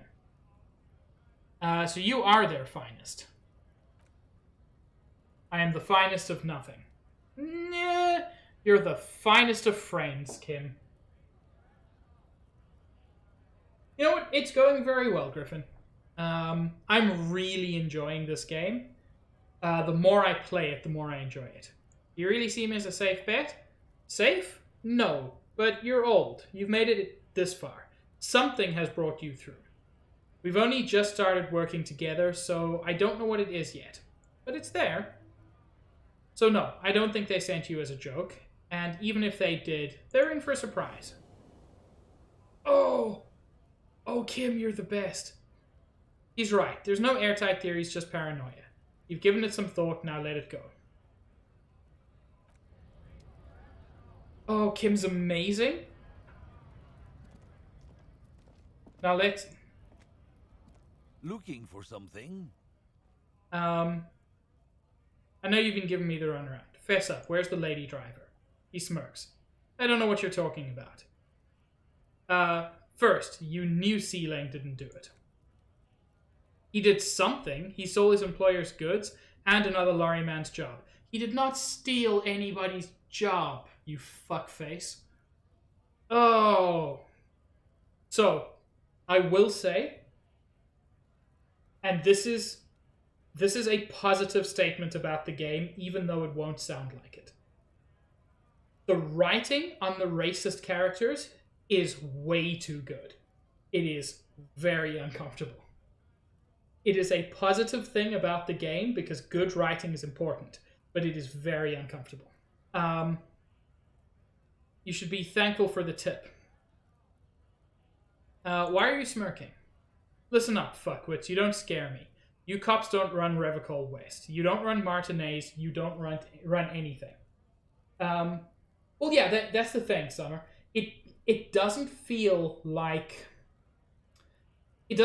fictional racism. It feels like real world racism, and that's why it's so uncomfortable. You don't run anything. So who does? The lady driver? No. The lieutenant turns to the lorry man. He means la puta madre. The something mother, I think? I just want to check up what that means. If that actually means anything.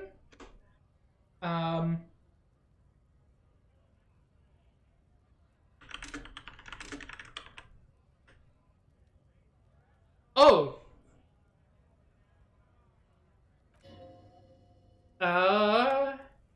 It certainly means something. Yeah, I love Zootopia. Zootopia is a very fun movie, but it's also the racism in Zootopia is very silly. The name resounds like a bell in the air. That basically means the motherfucker. Like, it actually means the fucking mother, but I'm pretty sure, at least according to Google Translate. Looks like the lieutenant has a plan. Let him do this. For a moment, the lorry man is silent. Then he spits on the pavement. Yeah, him. Okay, given that it's a him, presumably the former. And the thing is, I feel like Zootopia gets away with it simply because Zootopia is a Disney movie. I don't expect Disney movies to tackle proper racism. But there have been a lot of other examples of more serious movies that try to do it and just are very silly. Hi, Stitch. May I say? Up. I'll let Kim handle this. Then I presume you're familiar with his peonies. You are, Stitch.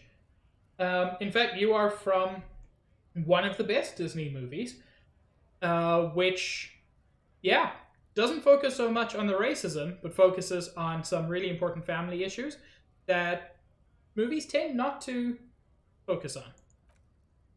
Yeah, he says, unsure where this is leading. There is little bitches. He's got them all over the unions. Not just the unions, he has peonies everywhere. Some say he even has them in the RCM. He gets closer to him.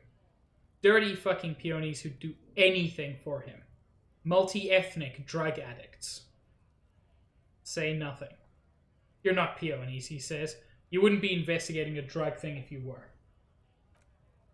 No, of course not. We're not peonies. But if we were, and one of Madre's drivers were to be stealing from him, then it's a good peony's job to find out who that is. It's not a hard job. It won't take a long time.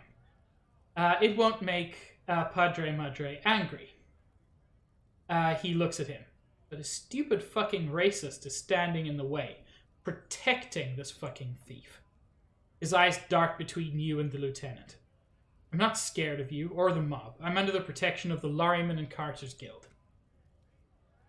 You've seen the corpse in the ceramic armor there. The lieutenant points to the yard. Did his shitty little guild protect him? Kim, I'm liking the side of you. Nah, you wouldn't just leave him out there if you... He tries to light a fresh cigarette, but his hands are shaking now. The sentence simply ends. The lieutenant turns and gives you a barely perceptible nod. I've softened him up as best I could. Now it's on you to finish the job. Ooh.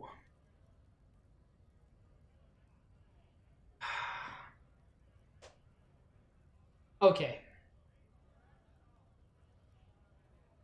It's a 42% chance. But I think we can agree that I have to take it. Yeah, Lilo and Stitch is one of my favorites. It has some of the best animation, some of the best storytelling, some of the most interesting characters.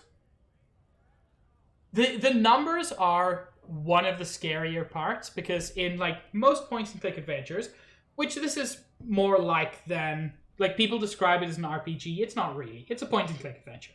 But in most of them, there is a direct path, and you will succeed if you do the right thing. This, there's a chance. Fuck. The main thing is to not overdo it. Even when you're trying to scare someone, the most important thing is, how does it look on your resume?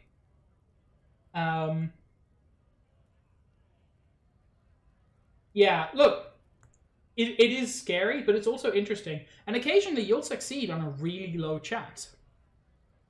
Why don't you and me step outside for a little talk? What? The lorry man erupts in contemptuous laughter. What do you think we're doing right now, Runt? We're outside talking. Lorry man raises an eyebrow. Some kind of homo thing? Oh, good. He's not just racist. Yeah, maybe it is. Okay, that's enough, detective. That's enough. Let's just go and ask Tommy, alright? We're wasting our time here.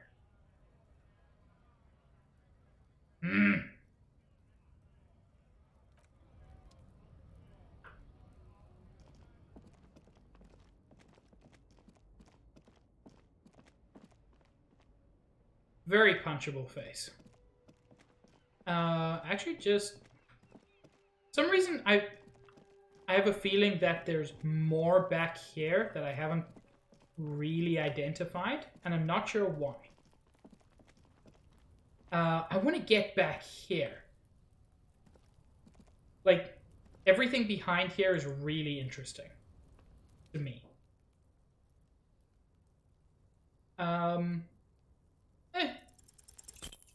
Another check failure. Yeah, I'm gonna have to improve my perception to succeed on that one.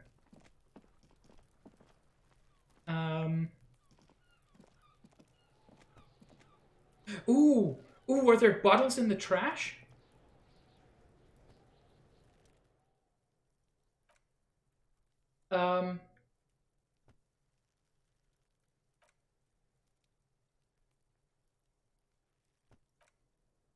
Okay, this is going through the same thing again.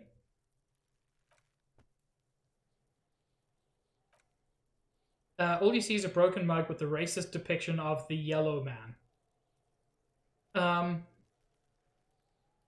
Take the mug? Why fucking not? The lieutenant briefly glances at the mug, then returns his sight to the trash. It's been about a full day. So this is... oh heck, you can't see the time fully. I apologize for that. I will have to figure that out. Which may be as simple as... Whoops. That doesn't look great. Nor does that. I'll figure it out for next week. But it's 1839 on day 1. I was hoping there would be bottles in there. There were not.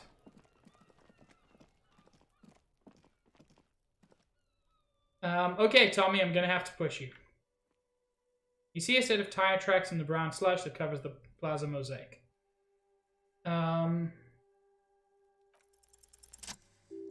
Hey! Success on that one, at least. The tire tracks were left here by an unknown event that took place some days ago. It's a message written in the language of burnt rubber. So, a car crashed there, reversed, and then moved out.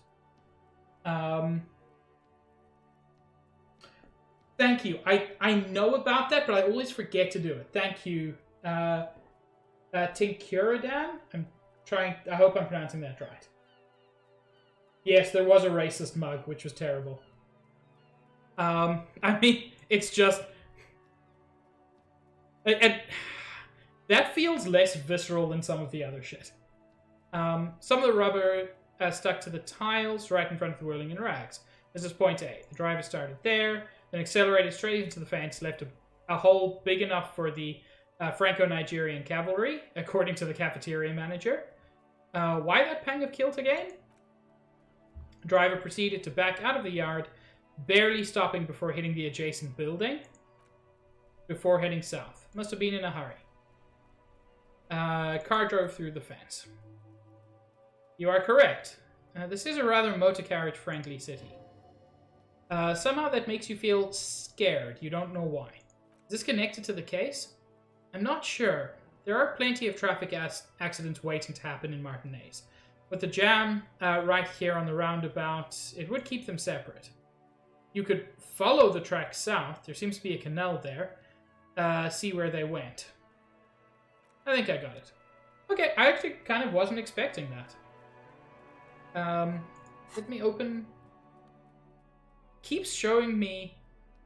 It keeps suggesting that I've got new things. I think it's just the chain cutters, which I haven't had any reason to use yet. Also, welcome, Tinkuradan. Sorry, I'm going to have to read that carefully for a while. I feel like you're new to my streams. I haven't seen you around that frequently, if at all. So, welcome.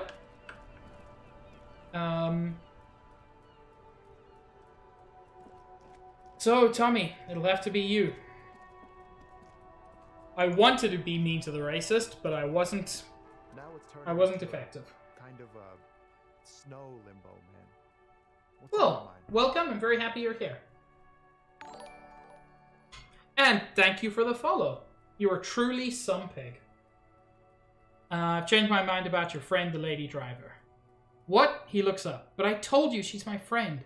Please don't make me give her up, detective. Get someone else. There's a ton of drivers here. Put yourself in my shoes. I need this for another investigation too. It's important I can't blow it. You're not going to put a bullet in your head if you blow it, are you? Because she's on the edge, man. You know what? I suspect that in what is now about 8 months of streaming, God, more than that, 9, maybe 10 months of streaming, you're the first person to use the word ungulate in my stream. So, good job on that. I appreciate it. I wouldn't be so sure, Tommy. Imagine it, an explosion of stars. Goodbye, world of men, money, and machines. Zach, my first stream was in April.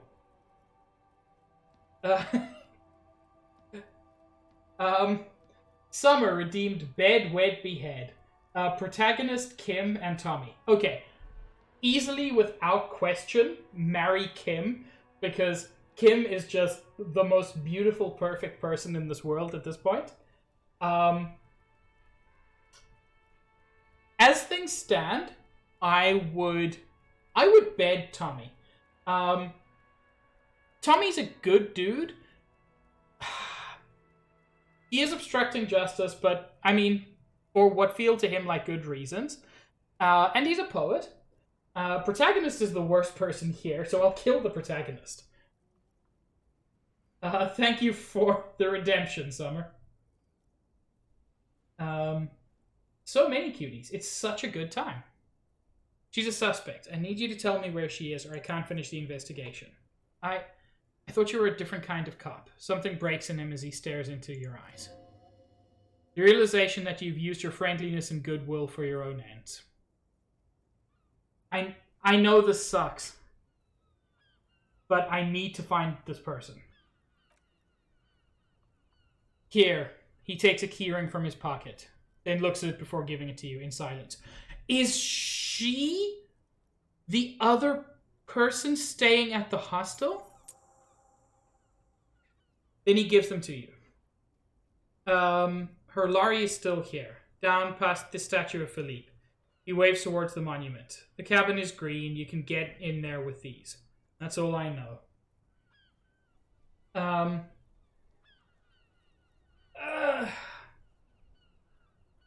When did she leave? Last Friday. He blinks, his eyes half empty now.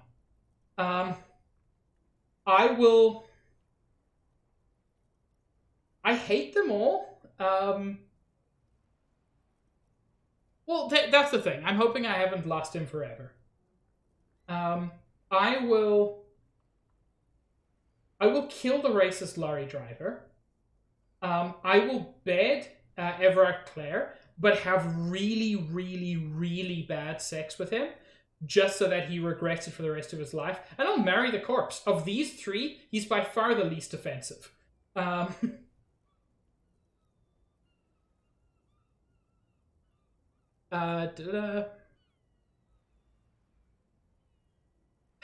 sorry I had to do this. I bet you are. And he's sorry he couldn't be what he wants to be, a good person. His last line, his revenge on the world. Let's go, Kim. He turns to the man before you. Thank you for your cooperation, sir. I know it's hard, but you did the right thing. You don't really think so. I really do. If I didn't, I wouldn't be in the RCM. Take care, sir.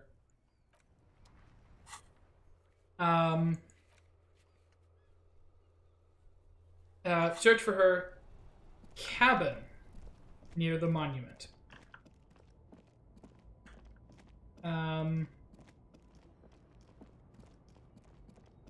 Is it? Oh, it's this one. It must be, because he said it's got a green cab. This green FALN A to Z contemporane is parked in the shadow of the ruins looming overhead. It's seen better days. Kim can't help it. It's just his nature. This is the one our man pointed to. Try to peek in the window. The glass on the side window is tinted and covered with dust. You can barely make out the shape of a seat and two steering levers. It feels like you're peeking into someone's home residence. Inside it's private, warm, cozy. Dusty too. Unlock the door with the key Tommy gave you. You push the key into the lock and turn. It makes a cracking sound, then the door pops back a few centimeters. You can just open it. The smell of cigarettes and perfume welcomes you. The cabin inside is plastered with old movie posters. Actresses smile from the walls. There's a radio transmitter in the front and a toolbox tucked under the driver's seat. Some tools lie scattered near the pedals. Admire the posters? They're movie posters featuring starlets from long-forgotten films. From the 20s, the late teens, even the 90s of the last century. One of them particularly catches your eye. A centerfold oven, ingenue, attached right above the back seat. Study the centerfold. The actress is draped in a sheath dress, one of her shoulders bared. The faded remains of an autograph run across the poster. She's looking at the camera. Bye, Juice. I love you. So are you, Juice. A feeling of tenderness washes over you. A longing even, perhaps. And gentle tragedy. Wait, doesn't she resemble someone you know? But you can't put a finger on whom exactly. Enough of the posters. The actresses and the rare actor all smile you a warm goodbye. A radio transmitter is attached to the dashboard and... Oh yeah. Radio transmitter is attached to the dashboard. Toolbox sits underneath the seat. Let's take a look at the tools. Metallic drawer slides from the seat. It's empty except for a folded newspaper. It's an issue of Peripherique from last Wednesday. A piece of paper falls out from its pages. It looks like an article ripped from a radio enthusiast magazine. Complex mathematical equations explain the basics of something called the Ulan frequency system.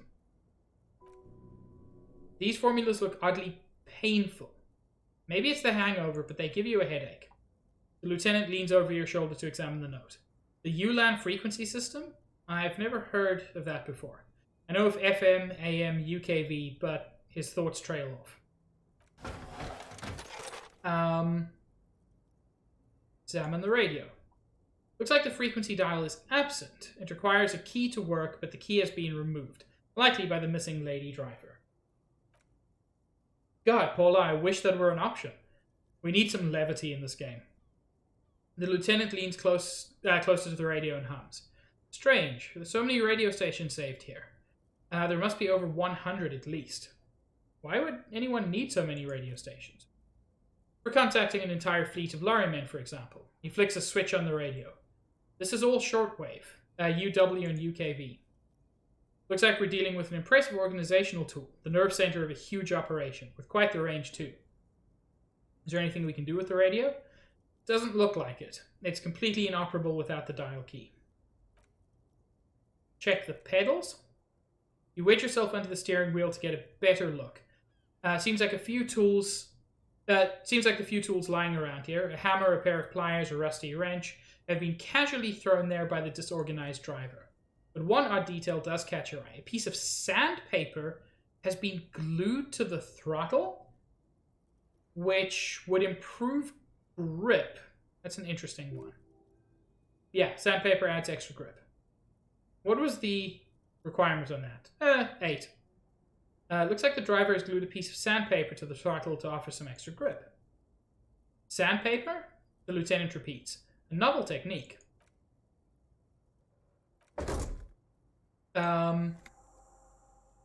Great. I think we got everything. A word, detective? He steps away from the lorry. Before we return to Joyce? Okay, so before we return to Joyce... Alright, we've finished here. Let's quickly debrief and go over what we found, so we don't do it in front of the company rep. That's smart. What do you think of all this, Kim? Honestly, I'm quite worried by what we've seen so far. The evidence seems to point to a rather extensive and well-organized operation. I'm especially intrigued by that radio transmitter, particularly the sheer number of stations it can it can connect. Looks like this alleged drug trade casts a wide net.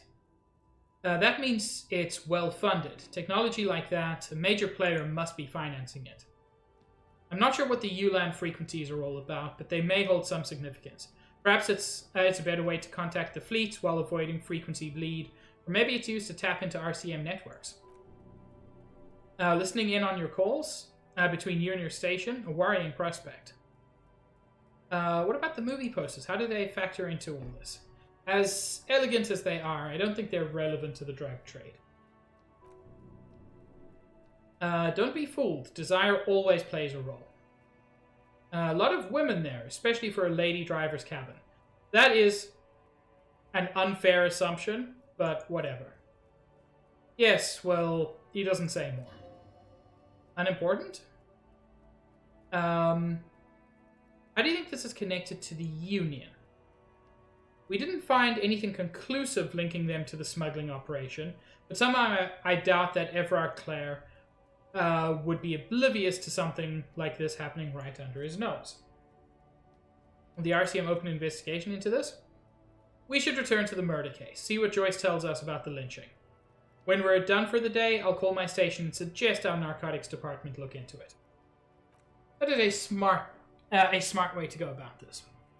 There are more than enough grounds to start an official investigation sometime later when we're done here. We do not want to get caught in that. He stops to think.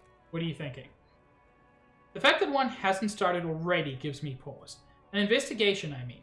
Especially if the Madre group is involved. I can't imagine they aren't. It's certainly worrisome. Corruption? He nods. All the same, I don't like the idea of internal affairs descending on the matter. That won't help anyone either. Okay, debrief over? Debrief over. Well, that went well. Wait. Oh, I got trapped.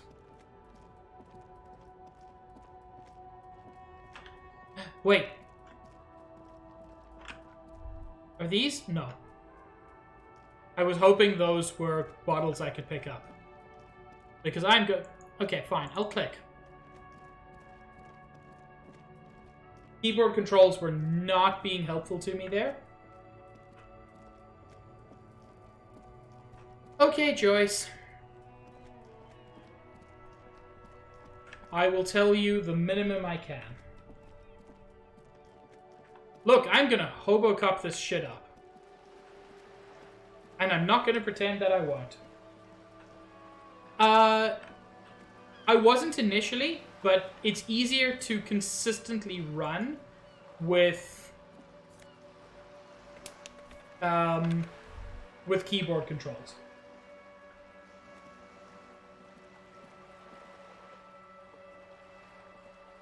Honestly, do. Like, there needs to be more content around this game, because, like, I don't think this game is super... Like, I was going to say it's not super well known, but I don't think that's true, because it was very, very well received. Like, no more so than it deserved, but still. Wait, a door? I didn't notice this door before. This could be a way into the apartment building the smoking man vanished into. Ooh, I think I might be able to truth this door open. That'll happen later. Oh wait, there's a mug.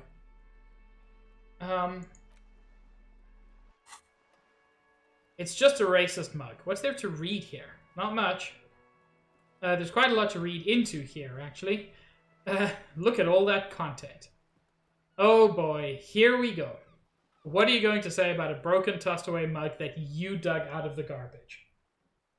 Yeah, it did, which I kind of forgot about. I just feel like it deserves more. Although that's partly because I'm playing it so much later. I do know that it was Yahtzee Crowshaw's Game of the Year when it came out. Example of prejudice, I'm going to use it as an example of what not to do.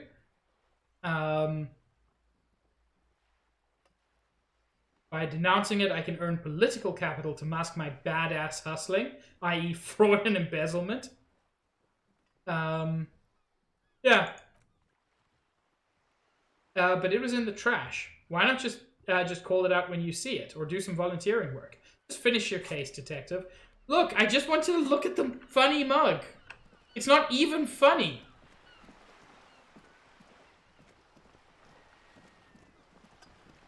Hi, Joyce. You're back. Good. What can I help you with? Spoke with the lorryman at the roundabout. Heck, that's plenty of experience. New skill point. Oh, what do I want?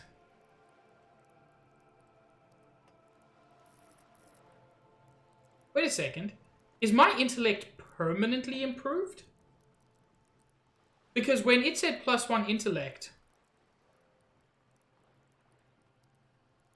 I mean, I'd actually love to do that. I don't know what I want to improve.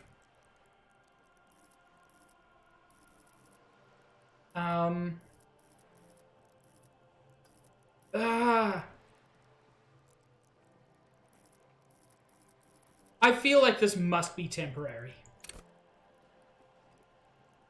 Yeah.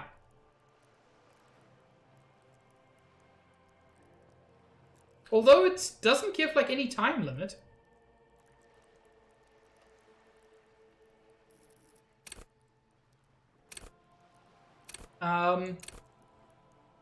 Still, whatever. It's probably for the whole day, yeah. You know what? Actually, I could use a skill point to unlock one of these. Although I think for now, just getting another point in... Volition's been coming up a lot. I think I'm going to level that up.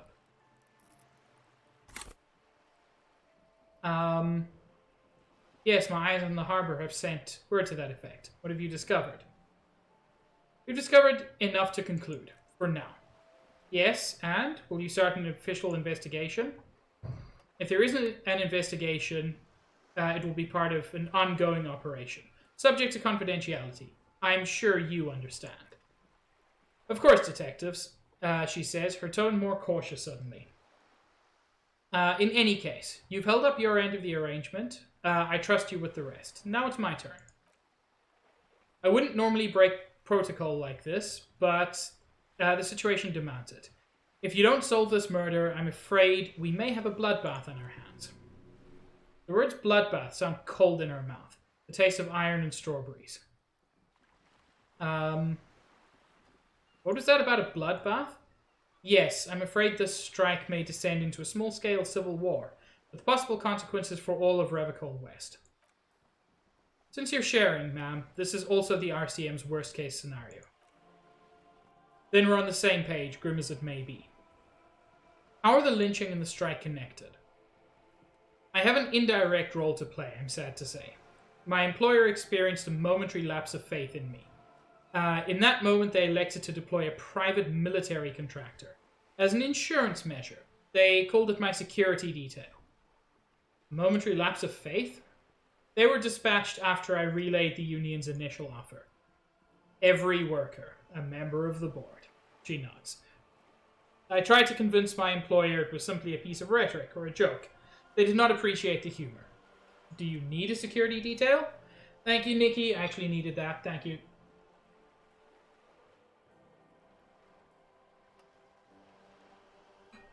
Ah, that feels good. Absolutely not. And I needed that too, because I was roughly the shape of a banana.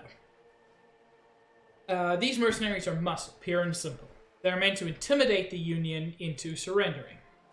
Who are they exactly? Krenel, an RNG's military company. As far as I know, 3 arrived in Martinez. They report to me sporadically, but they do not answer to me. To be frank, our relationship is deteriorating. It's very kind, Nikki.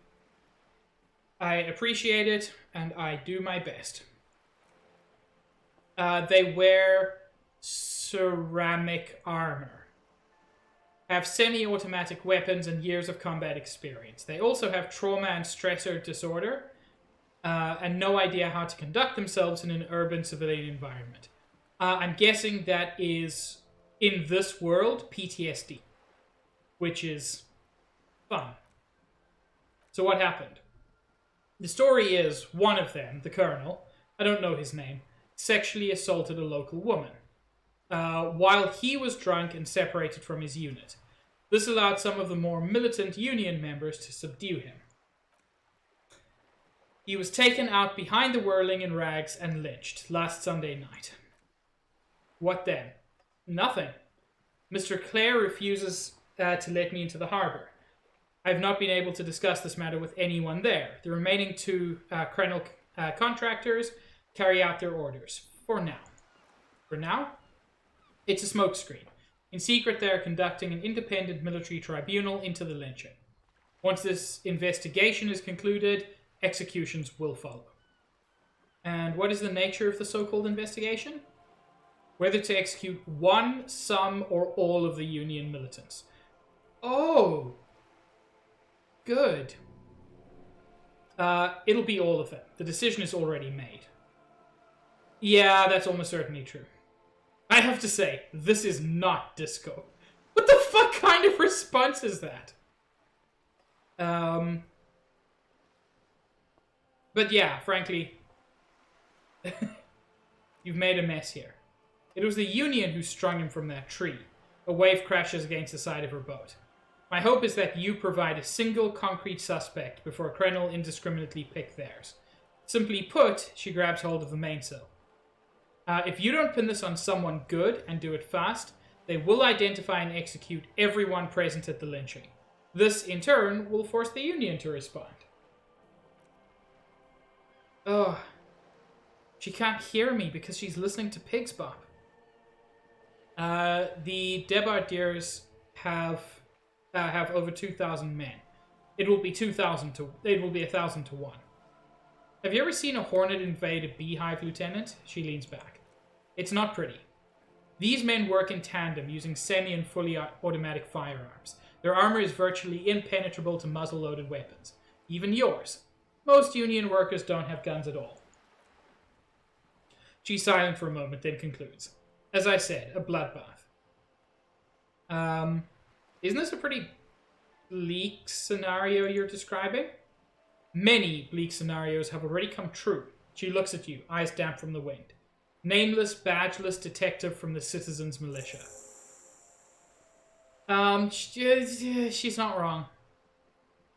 All we can do is keep the rest from going the same way. One single concrete suspect, deliver it into civil courts, and I may be able to defuse the situation. What can you tell me about Colonel? Not much. Their public resume is relatively good, as far as private military contractors go. I believe they were once called Downwell? Down a deep black well. Inland Empire is so emo, I fucking love it. They boast a long list of clients. St. Baptiste, Welchman Lorette, Eendracht. A warning sign, however. The operations concerned all took place in third or fourth world countries, guarding facilities, escort missions, and such. Meaning they're used to operating in war zones. Yes, all the good conflict cardas. Supramundi, Yiset, the Semines Islands. Countries that don't have a good record reporting atrocious military conduct on their soil. Anything else you got on them? Sadly, no. Before this happened, I had little interest in them. Now that I do, I don't have the resources. If you still have access to the ICP's database, you could run a better background check than I ever could.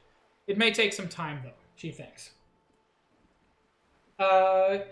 It felt like it was probably Dutch, but that's interesting that it's Harmony or Unity, which is kind of ironic given the situation. Do you know a lot about the inner workings of the RCM and the ICP, ma'am? In my line of work, it pays to do my research. I was prepared to deal with the RCM. I did not think I would be dealing with a group like Crannel. Could you contact the company, tell them to call them off?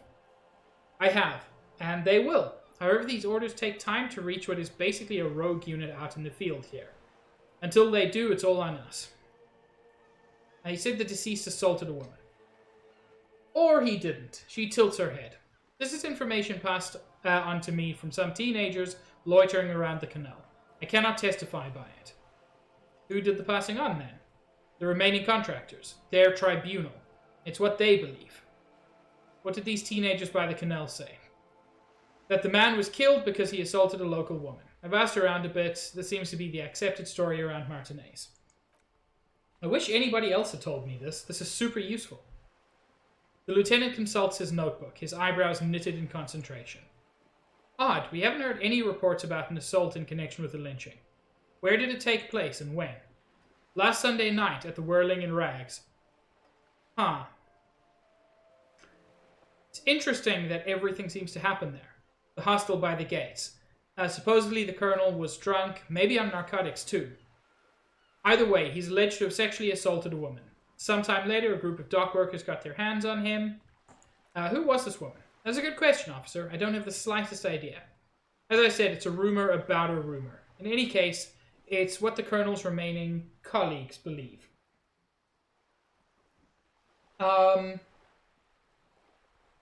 Just the word Eendracht, which I know I'm not pronouncing 100% correctly. But some are saying that it means harmony or unity.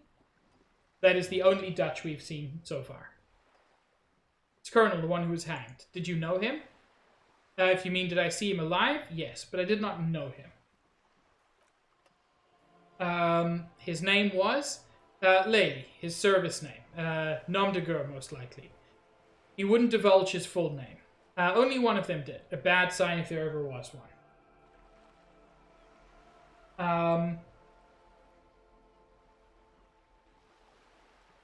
No. No. You see, Nikki is telling everyone that they're cute because it remains absolutely true. Tell me about the others first. One is a man, Corty they call him, a nickname as well. The other a woman, Phyllis DePaul. Corty is the gunner, I believe. DePaul is a radio operator. That's interesting. Correct, Griffin. Everyone is cute. Gothic Dublin. Thank you so much for the follow. Truly, you are some pig. Wait a minute. I must check something. No. I'm inching ever closer to 200 followers, and I thought that was it.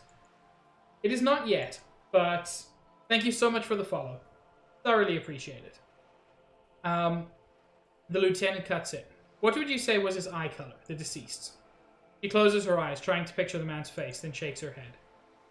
I can't remember. There's a pang of regret in her voice. That's alright, ma'am. Anything else? Nationality? What would you say was his age? He was 40 or 50. It's hard to say which. He had a combat injury on his lower jaw. It made it difficult to estimate his age or gauge his facial expression. What else? Nationality? Accent? He was Occidental, I think. Light brown hair, a mixed accent. RNGs or Messinian, maybe? His injury gave him an accent all his own. In a way, it was humanizing. He had to learn to speak through it, through the injury. She nods. That's all I know, I guess. I only met him once. Where are the remaining 2 mercs now? They've gone to ground, as it were. I don't recommend seeking them out. She puts her foot on the guard wire for balance. For one, they're almost certainly armed to the teeth. Yeah, that's a fair point. They don't have the same respect for the Revocol Citizens Militia as I do. To put it bluntly, they think you're vigilantes, ghetto savages. It will not be a fruitful meeting. Yeah, like, I need to know where they are, but I won't confront them. You're likely to run into them eventually. When that happens, I'll be in a better position to mediate if I don't appear involved. 72% chance to logic this. Fuck, I failed that? This is so embarrassing. You have no idea. There's something wrong with your brain. Luckily, the lieutenant still has his. Ma'am, with all due respect, I've been around Martinez, and there's a giant hulk of a man in ill-fitting clothes at the harbor gates. Mr. Right to Work. His heart really isn't in it. Not a terribly good actor, that one. Still. And the other one, DePaul, must be in one of the 4-story buildings overlooking the roundabout. She was reporting back to you while we were canvassing the lorry drivers. Damn, he's good. That would afford a good vantage point. She nods, poised and unperturbed. Still, I hope you heed my advice. There's no need to kick the hornet's nest. Yeah, we'll avoid them. How much time do we have? Until the executions start? Truthfully, I don't know. It depends on their progress identifying the members of the lynch mob and their impatience. They don't report their progress to you? Not on this matter. I'm afraid they consider this a personal initiative. There is a brief silence. Seagulls squawk over the bay. 5 days. Not more. Maybe sooner. It's a matter of days, not weeks. That's enough for now. I'm sorry to have been the bearer of bad news. If there's anything else I can help you with, please ask. Can you tell me about these tattoos? Of course. Excuse my hesitation before. She reaches over the guard wire and takes the photo, holds it in her hand. For about half a minute, in silence. It was taken with a Trigat, not long ago. This is the man's upper body. There were no more markings on his hands or legs. I'm gonna stay quiet. Her mouth is relaxed. The accordion lines near her mouth vanish. The pearls of her eyes moving slowly on the photo surface. What do you think? Sorry, she breaks her concentration. I was trying to see if I can read the web of interdependencies between these points. The stars. She points to one on the photo paper. I can't, but that's how I read the story. The points themselves don't have letters, numbers, anything. Their size, location on the body, and distance from each other each tell you what they represent. Like blooms in a pattern? Close, she nods. Port cities. This is an RNG's map of the waterways, a sailor's tattoo worn by wayfarers of the DeLorean century over 300 years ago. The sailors would mark their bodies to map their travels. That is such a cool bit of world building. What's the use of this map? The sailor's soul would use it to fly back home if they would die abroad. This is a sort of contraption to be reeled back in by, the silver cord they would call it. Where is he now?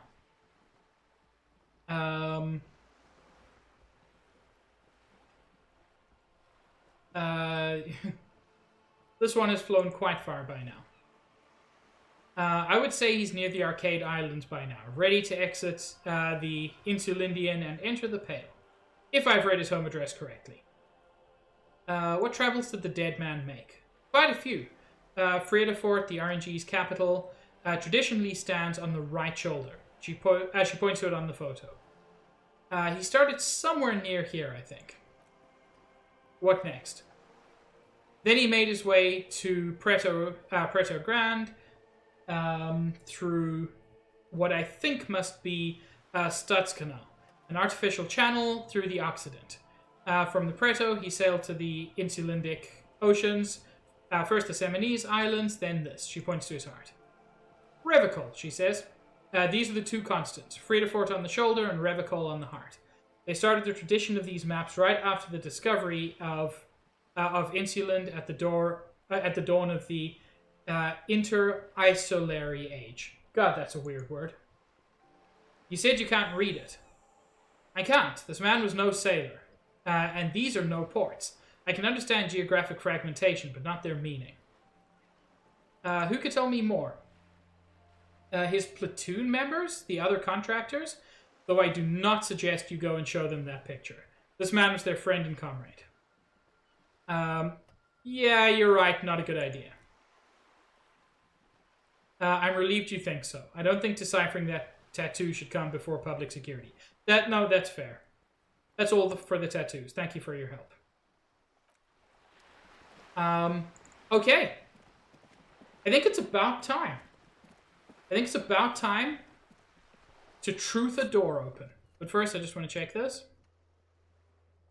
Yeah, ask someone else, but I'm not going to ask the other squad members. I hope this works.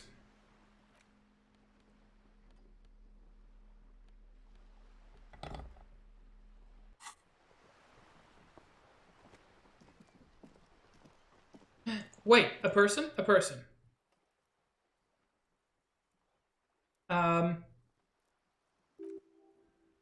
Wait, I can't...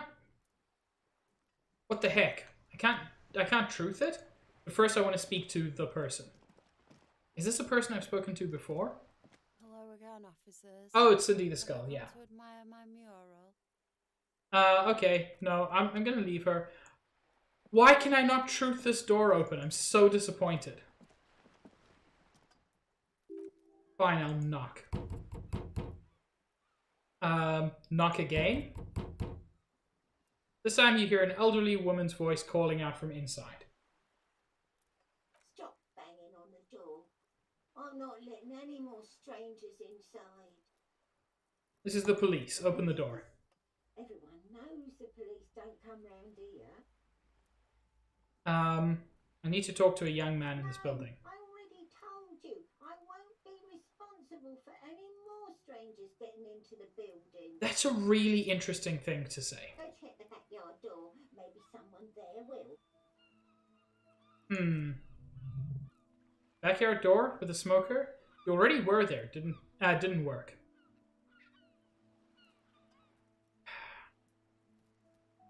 Kim, tell her we're real policemen. I assure you, we are real police officers.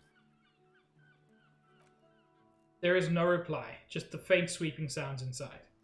I've checked the backyard, but couldn't get in that way. We've had enough problems with bums and drunks and thieves loitering in the hallway. You have no business here. 83% chance with an authority. +1 because Kim is here, +1 because Kim confirmed her officers. Hey, nice. You're well versed in the kind of threatening legalese that implies criminal liability, but in fact has no meaning whatsoever. Ma'am, your non-compliance is hindering a police matter. I may be forced to refer you for potential prosecution. Oh my god, that means nothing. It's amazing. I know my rights, and don't you marm me, boy. Miss, would it help if we offer to show you our badges? Hold your horses. Um... I don't care about your stinking badge. Just come in. Oh, key to apartment building. Nice.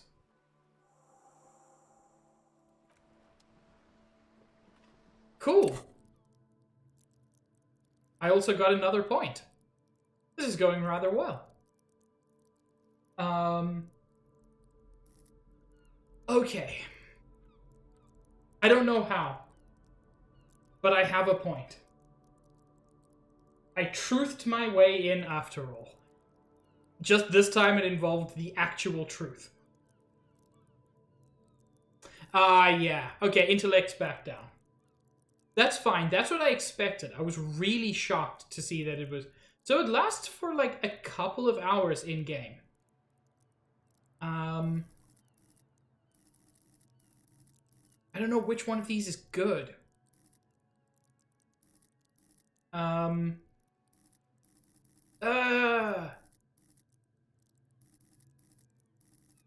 So confused. Logic? Rhetoric?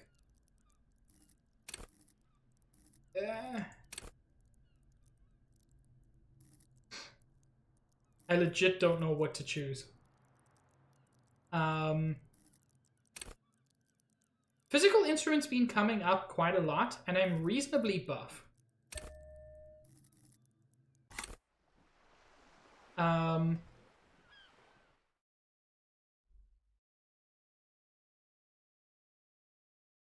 Cool. I still need to find the map at some point. And it's very confusing to me that I haven't found it yet, but I'll figure that out. For now, I'm in the apartment building. Give me a moment. Seems to be having difficulty breathing. The cold never does any good for my bronchitis. Oh, God. I like her so much already. The woman's health is failing her. There's not much to do, not in this damp.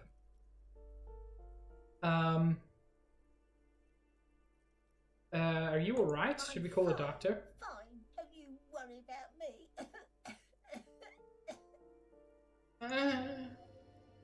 You're still worried. It's very worrying. What you want from me, policeman? She's a cleaning lady. She knows the floor plan and the residence. I'm looking for Martin Martinez. I thought that name was very... I'm assuming that's just what people call themselves to remain anonymous. You'll find plenty of Martins here, don't you worry.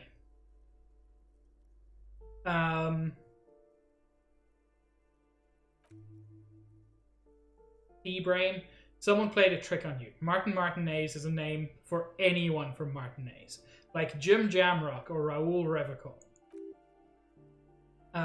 Oops, you really didn't get the joke there. Rigorous self-critique?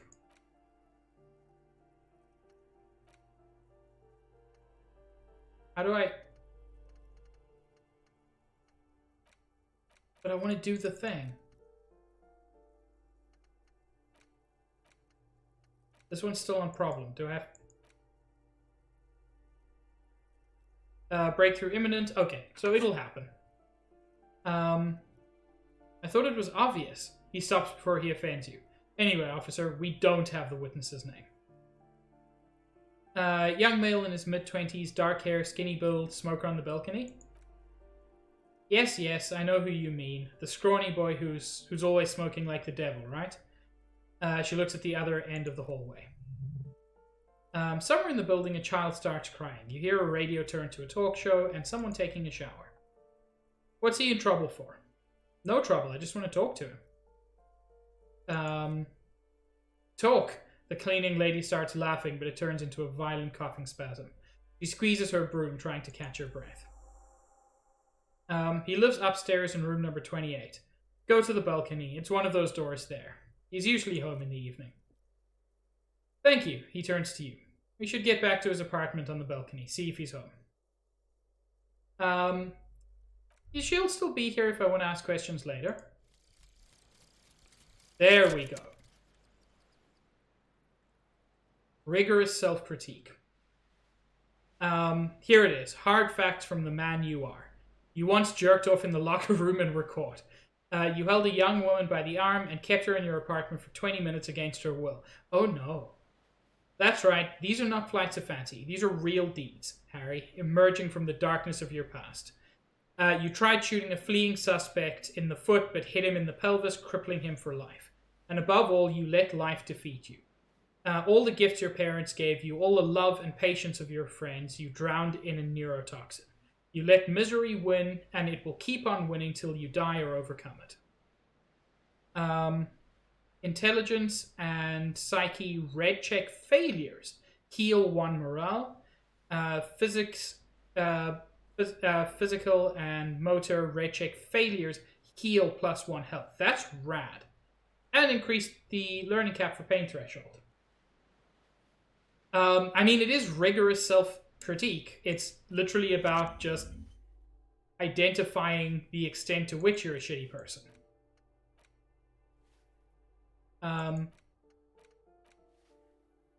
Okay, so I've got those 3 currently equipped.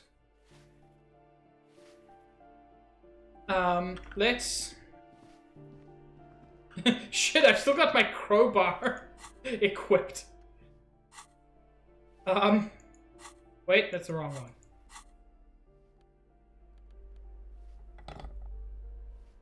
I'm actually going to equip the flashlight. I wonder if this might not show me something interesting. She said upstairs? What's in here? Cleaning chemicals. So nothing super useful. Eviction notices and missing pets are plastered on top of each other. Well, she did tell me to look on the balcony.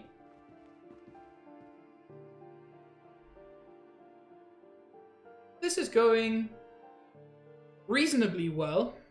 I know more about the case. I know less about myself. So... You hear distant traffic. Night is falling in the city. Break box is full of cigarette butts and electrical wires.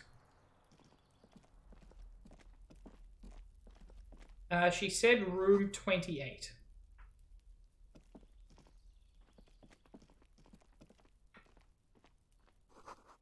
Someone's growing rosemary, thyme, and a cactus. This is the door to apartment 29. Whoever lives there isn't home. Apartment 30. Oh! Oh, here's apartment 28. This door is made of metal and appears to be reinforced. Someone here really values their security. Number 28. This is where the cleaning lady said the smoker on the balcony lives. I'm gonna... Wait. Oh, I can't do that now. I wanted to put away the flashlight, but that's fine. Let's see if anyone is home. She said he's normally home in the evening. It's already 8 p.m. Looks like the young man we're looking for isn't home. I think our best chance to catch him is in the evening.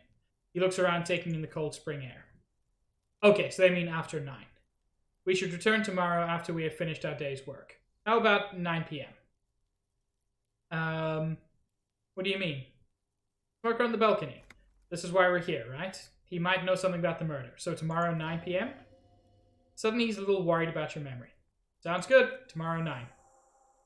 Okay, I don't know why not today 9 p.m., but sure. Tomorrow 9 p.m. right here, apartment 28. Damn, turns out it's quite tricky finding someone in a big apartment building. Don't worry, you'll get him. Remember, tomorrow. He's probably gone for today. Man, if only I could truth my way in. I have to attempt it, right? There's no point having a truthing bar if I don't attempt to truth my way in. No, that's not an option. Dang it.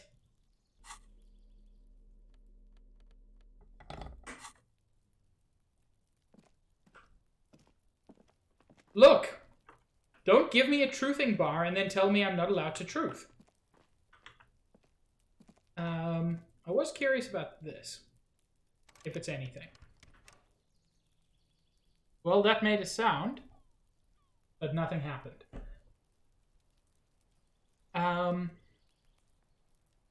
You know, I don't want to get into anything big just yet, so I'm actually going to call this stream here. I know it's a little bit earlier than I normally do, but I feel like this is a good stopping point, and a good starting point for next stream. Guys, thank you so much for joining me. This has been absolutely wonderful. I am loving this game. It is so much fun. There's so much about it to love, including when you fail. Like, obviously that doesn't feel good, but that's just part of the game. But yeah, I'm really, really enjoying this.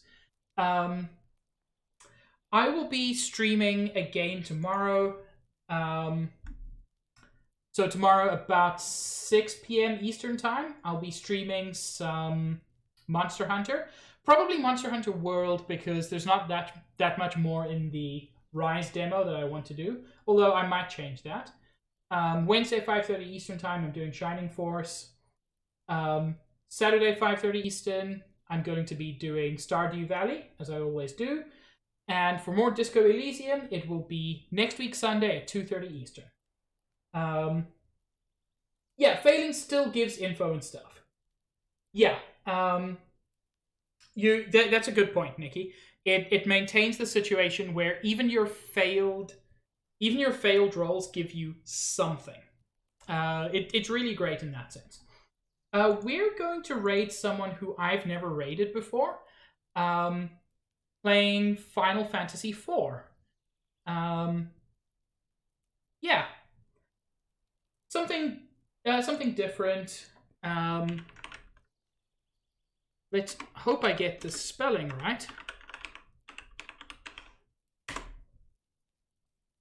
Yeah. So yeah, I hope you all have an absolutely wonderful evening. You all deserve it. Stay cute, all of you. It has been an absolutely wonderful time spending this time with you, and I am very excited to see more of this next week Sunday. When you get over to Mr. JRPG's channel, hit him with this raid message, which is from today.